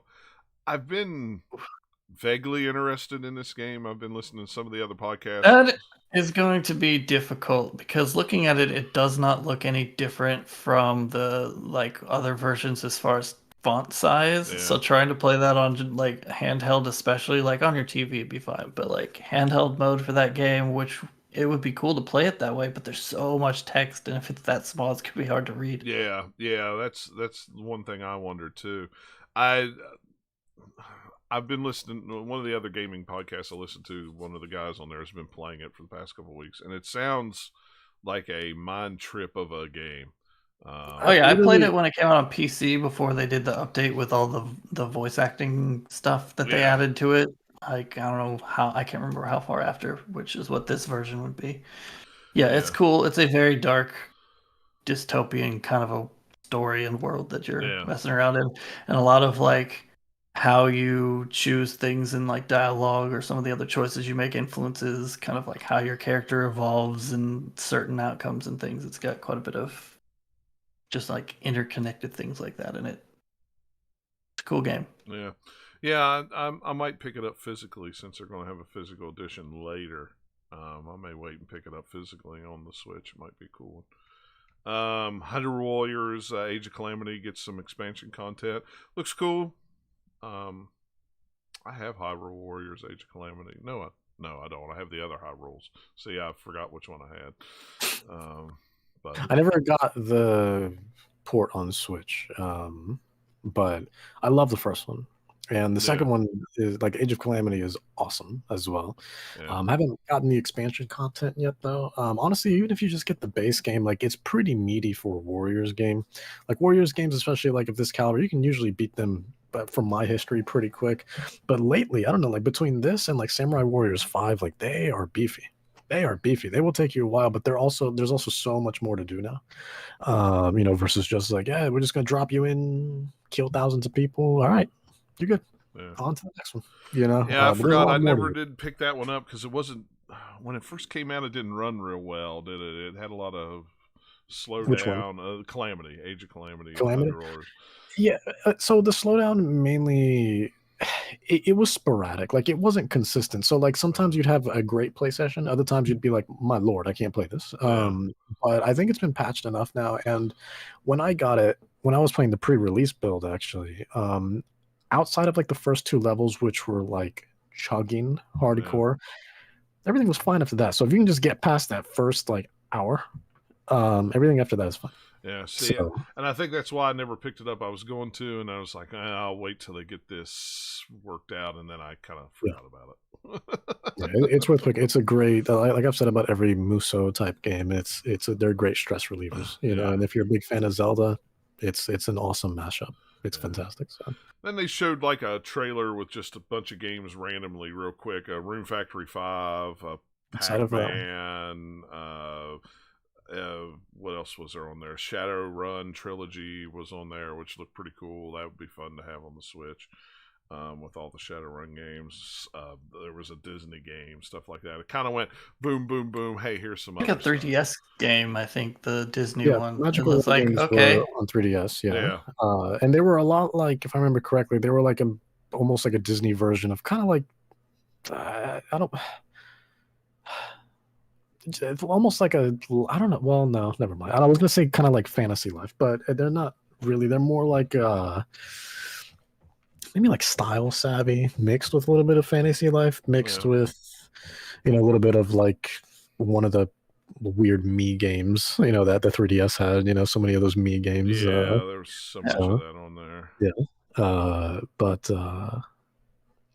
but yeah, no, I don't know. It looks cool. It looks cool. I know my girlfriend's excited for it. She put an ungodly amount of hours in that game on 3DS. Yeah, so, cool. And honestly, I've heard nothing but good things. Even when the 3DS was the main thing years ago, I did hear a lot of good things. I just never got around to it. But yeah, I'm happy to see it coming to the Switch and having all the DLC and stuff like that too. So yeah, that'd be cool. I mean, it's got the Disney license, so I'm sure there's still plenty of it. Oh yeah, absolutely. And now the two things that drove me the most crazy in the show. First, the Nintendo Online Plus expansion announced. So if you want to play N64 games and Genesis games, you'll have to pay an additional fee on top. And they didn't even say what it was. What was no? They have not announced how much more that's going to be now. Extra $5?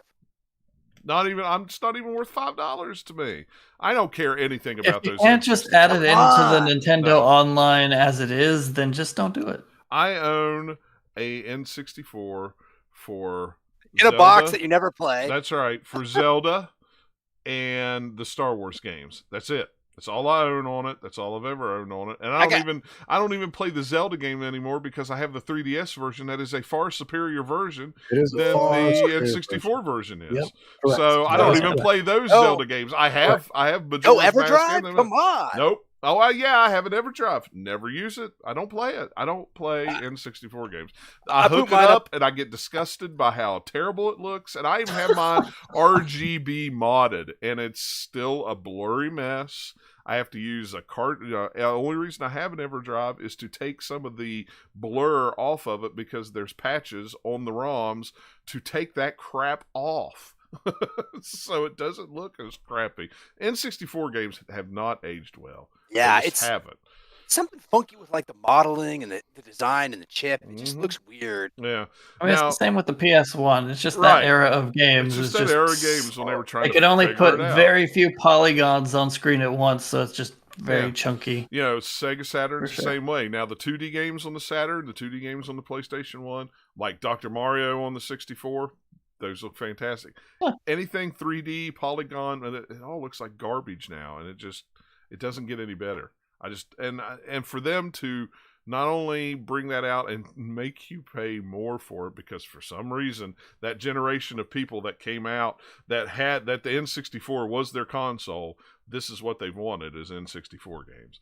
Yeah, and it's crazy. And for them to tack Genesis on there, that's very weird. Of all the things to tack on there, the Genesis is very strange. And I hope they run better than they did in that pack that they brought out of 40 games and stuff, because I bought it and the input lag on it is horrendous. I heard it's atrocious. So I think they've went back and fixed it. Maybe, I don't know. I haven't booted it up in a while. But I mean, the only game that they're offering here that you can't get on it is Musha. And everybody's like, oh, well, Musha's worth the price of admission. Is it? You don't even know what the price of admission is. So is it worth the price of admission when I could just... The expansion pack is $70 a month. Yeah, it's like, I'm expecting it to be another $10. Yeah. That's what I'm assuming. It'll make it $30. You know what the problem is, though, is even as someone who pays $20, and again, it's $20, which is, far cheaper from the usual $60 a year with everyone else. But I still don't know exactly outside of cloud saves what I'm paying for with Nintendo Switch Online. We pay $5. That's how much we pay because we made a family group, so there's 8 of us. Yeah. So Robert has 4 people. There's Eric, me, and the wife, and it breaks down to a little less than $5 a person with tax for. And I use it maybe once to 2 times a month. I use it for cloud saves. That's all I use it for, because I go pretty frequently between my Switch and my Switch Lite, so I go back and forth all the time. And so that is a huge thing for me. But other than that, I don't really play the Super Nintendo or the NES games. I don't either. Really. I tried it when it came out, just like everyone did, because everyone was like, "Oh my god, awesome!" Nostalgia on the modern system. But I just didn't care. You want to talk about games that don't age well? Those didn't. Outside of the Mario Brothers, Donkey Kong Country, and stuff like that. Everything else was some of the. I mean, I haven't looked at the game list in a while, but some of the classic RPGs from Super Nintendo are still. Yeah. But I would say maybe 70% of those libraries I just don't care for. I really just don't care for. And like I was really hoping instead of N64, I would much rather have had Game Boy Color and Game Boy Advance. Personally. Well, yeah, that would have made more sense. Come on, GameCube. GameCube. Too, yeah. GameCube, I see them more of a here's a collection, and we're going to charge $50 for it, or something like they did with the Mario All Stars. They're going to put them on the eShop for $15 a piece. Yeah, they're not going to have a virtual console, so they're not going to do that. I mean, Nintendo has said no more virtual console on this system, so they're not going to release them that way. They're not. All right, so you're probably right then. Just some collection. It's so weird that in a lot of ways, release it as a collection in a lunchbox that looks like a GameCube. Sure. Absolutely. I'll take 5. Like not only did they do this, but they're selling 3-button Genesis controllers in the US. In Japan, they get the 6-button controller. And they're selling the N64 controller, which you could take that N64 controller and throw it in the trash because I don't even use when I play the N64. I don't even use the N64 controller. Yeah, I bought a Retrofighter or whatever it's called. Yeah, I got like a real controller. I got a brawler and I got the imitation Hori from I forget who makes the other Retrobit. And it's good. It's good enough. Yeah. Let me put it this way: when the N64 controller, I liked it at the time, right? But it's not something that works. I didn't even like it at the time. Really? I mean, I didn't really have much choice. I was like 8 years old at the time. But see, I was 20. So let me put it this way: when I started emulating and playing a lot of N64 games again a couple of years ago, especially in particular when I started learning how to speed run a few games, mainly Super Mario 64, I didn't even use a 64 controller. You want to know what I used? I hooked up my PlayStation 3 controller and just remapped the buttons that way. And it's so much more ergonomic. Yeah. And that's what you'll do that's why you'll be on a virtual console. It'll be for the Joy-Cons or the thing, and it's going to be a more pleasant experience than it will be to hold that banana controller. But also for people who did want to use an N64 controller, at this point I feel like we're all familiar with 8-bit though. Yeah. And they have an amazing line of adapters for just anything and everything. Mm-hmm. You get one of those for like $15-$20. You get a Nintendo 64 USB for like $10, if that. You're good to go. Retrobit just announced today a 6-button Genesis controller that is the size of the 3-button Genesis controller, and it's like $25. Wireless, Bluetooth. See what I mean? 2.4 gigahertz. It's like, what are you even doing? I don't know. Well, I have these also from 8-bit though. Yeah. And these, and then that's the Sega Genesis color, and then this is the original Famicom color. Famicom color, yeah. And these were, I don't even remember, but these were affordable. I can promise you that. They're $25 or $30. $25 or $30, yeah. Because I've got the NES version and the Super NES version for my NES and Super NES, and then I have the Retrobit Genesis ones. They sent those to review. I've got 3 or 4 different ones of those. Yeah, they're great. They do the job. Yeah, I don't know. This to me is just when they said, "Oh, it's going to cost extra." I'm like, what? It's going to cost extra. Holy crap! Those N64 controllers that they're coming out with, those are going to be scalped. I promise. Sell out. I promise you. So Nintendo, I'm sure you guys get this all the time, but whenever you play a new game, Nintendo occasionally sends out a survey. It's just like, hey, we noticed you played this. Do you, for 100 platinum coins, do you want to, provide some feedback on it? They have not once ever talked about providing feedback for their online service. And I promise you, if they did that, a lot of people would not know. They would say, I don't know what I'm getting out of this service. I think that even some people in Nintendo would be like, I don't know what's in online. What do we offer? I don't know. Yeah. I don't know. It's my all right. So and I don't know if I've ever told you guys this. I know me and Danny talked about it on the other podcast when we were doing it, but my love-hate relationship with the N64 goes back to the very day that thing got released, because I bought Zelda for it, beat it, sold Zelda. Then Majora's Mask came out. I bought another console, bought Majora's Mask, played it, beat it, sold the console, sold the game. Is literally there. If there was a game that came out on the N64 that I wanted, I went and bought a console, played it, and then turned around and sold it. I mean, it was like that was all that I cared about. And it's like now most of the games that I care about were either on PC, like Rogue Squadron and stuff like that, or they released them again on 3DS and made them a whole lot better. It's like I don't need to go back and play those old crappy games, much less charge me more money to play them for free. It's like whatever. But you'll have people who are going to just do it because that to them, where the NES and Genesis are mine, the N64 is theirs. Like Dennis, you said, you're 8 years old, so the N64 I have your a generation. I have not to piss all over your generation, but I am. it's like no. I mean, like I acknowledge the issues that it had, and again, even as someone who likes to still play a lot of those games, like there's definitely many times where I'm just like, my God, like, but at the same time, it makes you also sort of appreciate how far we've come. Absolutely. Because there's definitely like times where I'm just like, man, this is just like what a stupid mechanic, or like this is just dated and this is just nonsensical. The leap from N64 to GameCube is unbelievable. Huge, monumental. I mean, it just is. It's unbelievable. And from then on, it's just been, from 360 to PlayStation 4 was a big jump. Now it's all just resolution and when Microsoft started doing PlayStations, it was crazy. Or what did I say?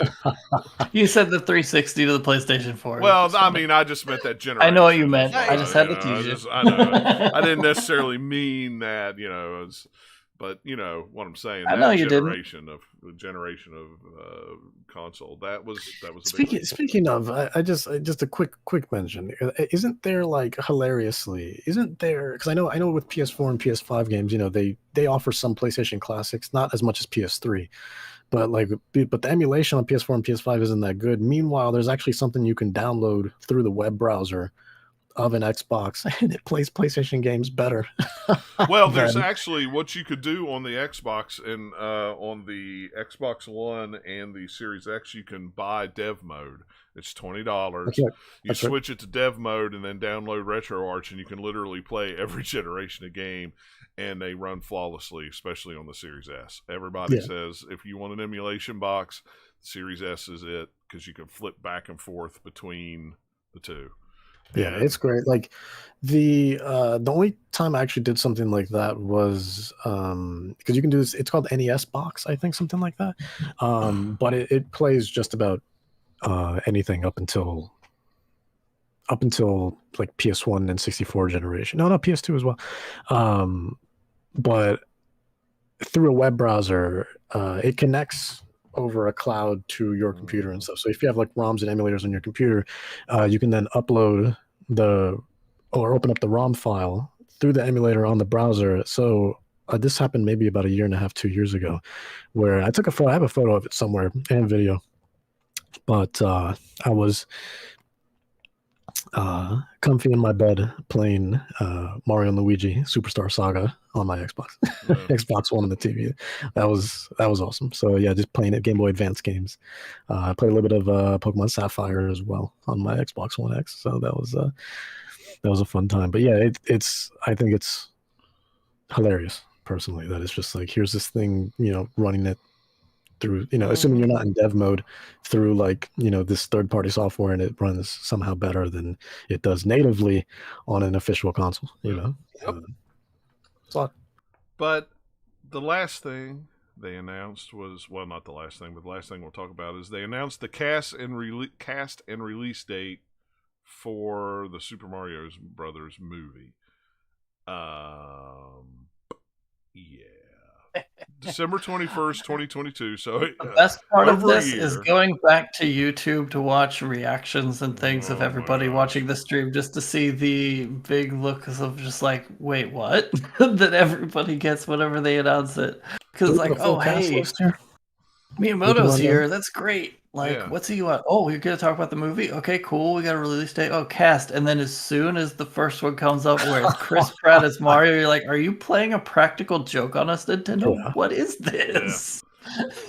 Yeah. And like most of the rest of them aren't any better. Like a few of them are like, okay, sure, I guess. But guys, you don't need this many big Hollywood names. You're spending all your money on the actors and stuff. Like, it's a trend in animation that I hate that's been around for decades of like, hey, if we put big names on here, we'll sell more tickets. It's like, I wish that didn't work because most of those aren't as good. One or two, fine.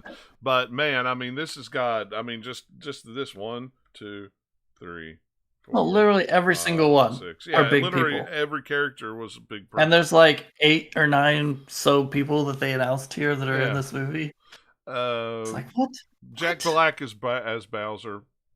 I'm fine with that. Sure. I guess. The weird thing is just like, also like, what do you do with a Mario movie is the hard part to start with. But then like, at least based on like character traits from decades of Mario games, you know, like, okay, these characters have this sort of kind of cartoony personality.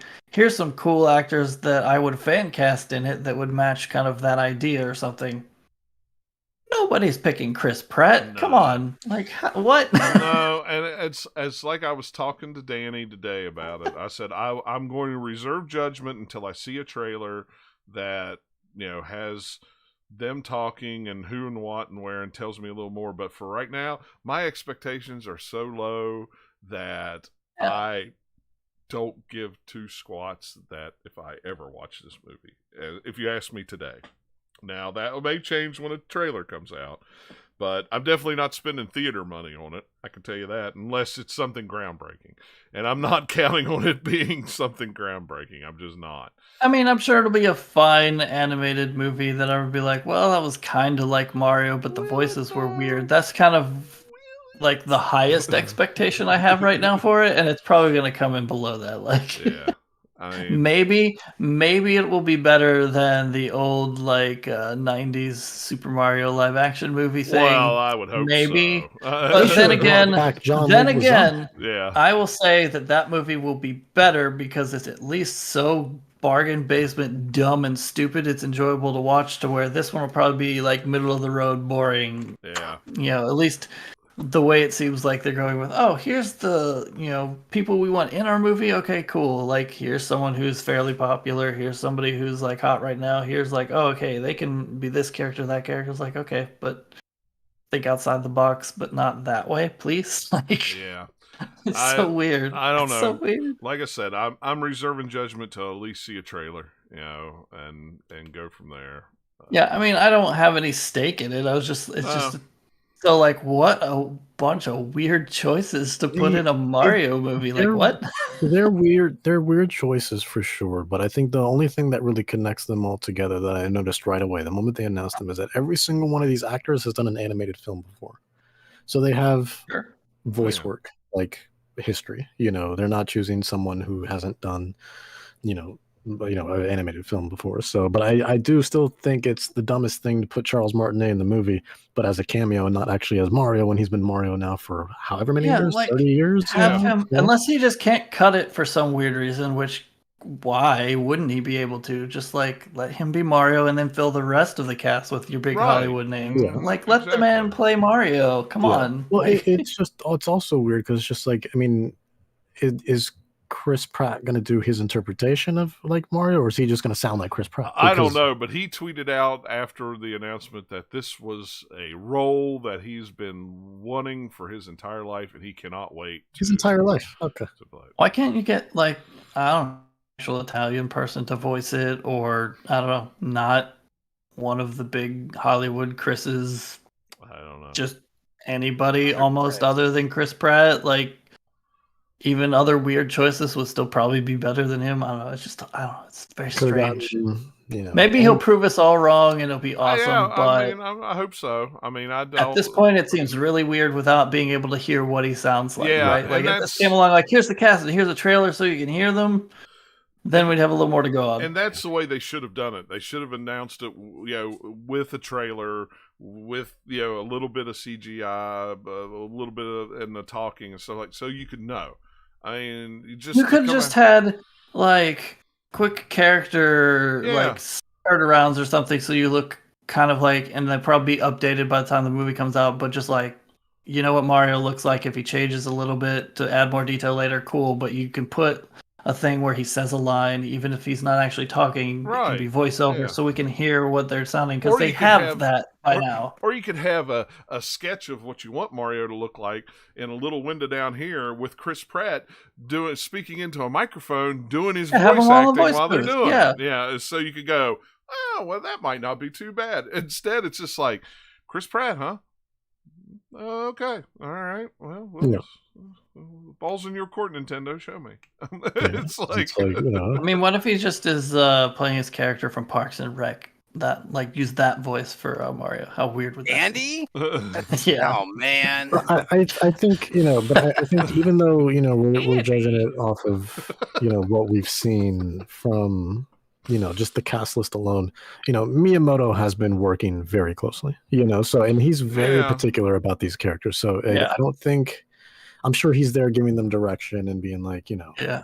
I think the reason that Chris Pratt comes off, one of the reasons why he comes off as such a crazy, weird, never would have guessed it choice is that he doesn't really do different voices all that much. He always sounds pretty much like Chris Pratt in most of the stuff that he's done. It's like, okay, so trying to imagine him being Mario is just like this crazy disconnect. It's like, what? Johnny Depp has done so many animated films, even though it'd be crazy.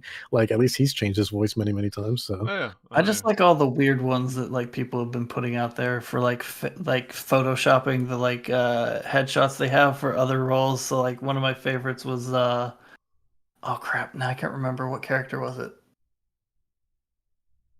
Oh man, it's Mario.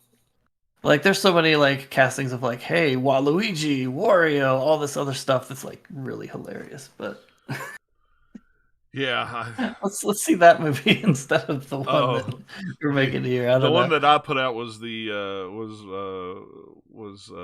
retweeted the Zelda universe. It says in 2026 when they announced the voice cast for Legend of Zelda movie, and Chris Helmsworth is Link. Danny DeVito is and Gandalf is The Rock, and it's like, sure, why not? It's like, who knows? I mean, I don't know. Could be worse.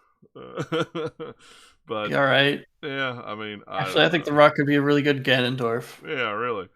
I don't know. It's like I said, my hype meter is about this far off the ground. Yeah, this one's already weird, other than Mario's super popular, so that's the character you're probably going to try and do a movie from if you're going to do any of them, but it's also the franchise that you've got with probably the least amount of actual story to adapt. So it's it's a struggle all around. It's definitely weird just because Mario's voice is so unique and iconic, so it's not but you got to remember that this has already been done before.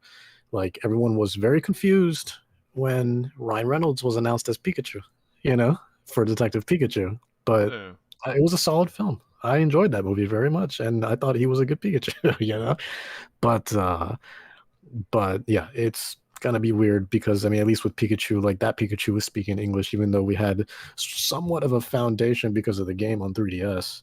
But at least it's just regular English versus Mario, where you're gonna need to do that accent. If you just walk into if this trailer starts playing and Mario just has Chris Pratt's voice, there's not going to be any enthusiasm for it. I don't think so. I don't know. Like I said, we'll see when the trailer comes out. It does make me laugh though, picturing Donkey Kong in my head, but just hearing normal Seth Rogen voice coming out of his mouth. That's kind of perfect, actually. Yeah, like see, like that. A couple of them was like, okay, I could see where they were going with that one. That kind of makes sense. It's just like a couple of them, just like, wait, what? Right? Yeah, it's like, yeah, like what? I was watching it with Nikki, and that was the first. That was the only one that we all agreed that kind of made sense. We were like, okay, yeah. The rest of them, I don't know. Like, I'm curious to see Jack Black as Bowser, though. Yeah. Yeah, like I don't know if he would have been like, okay, here's someone who's born to play Bowser, but like, sure, Jack Black can play over the top, whatever villain probably pretty well. So sure, why not? Keegan Michael Key as Toad. Yep, that's totally who I would have thought of. Wait, what? I'm sure it'll be fine. It's just like, okay, that's probably not going to be like. Toad is just a squeaky voice in the game, so it's like all of these are like usually just like even Mario himself is just like, hey, he says like 3 or 4 things over every Mario game for the most part. So kind of, what are we doing for a movie? What's the plot gonna be? Who knows? He's gonna say more in this movie than he ever has in the past, like ever since he was invented. So your guess is as good as mine, I guess. It's like I don't know, big shrug for me. Yeah, me too. We'll see. And I don't have to adapt it because I'd just be like, I don't know. Yeah, exactly. So, all right. Well, has anybody got anything else before we call it a show? I think we've about covered everything. It was very light on the news this week, as it usually is about this time of year, because now all we're going to get is releases, or delays. We'll see. Oh, see how it goes. So, but yeah, we should be back in 2 weeks. Somewhere the weekend of the 9th of October, probably, as far as I know.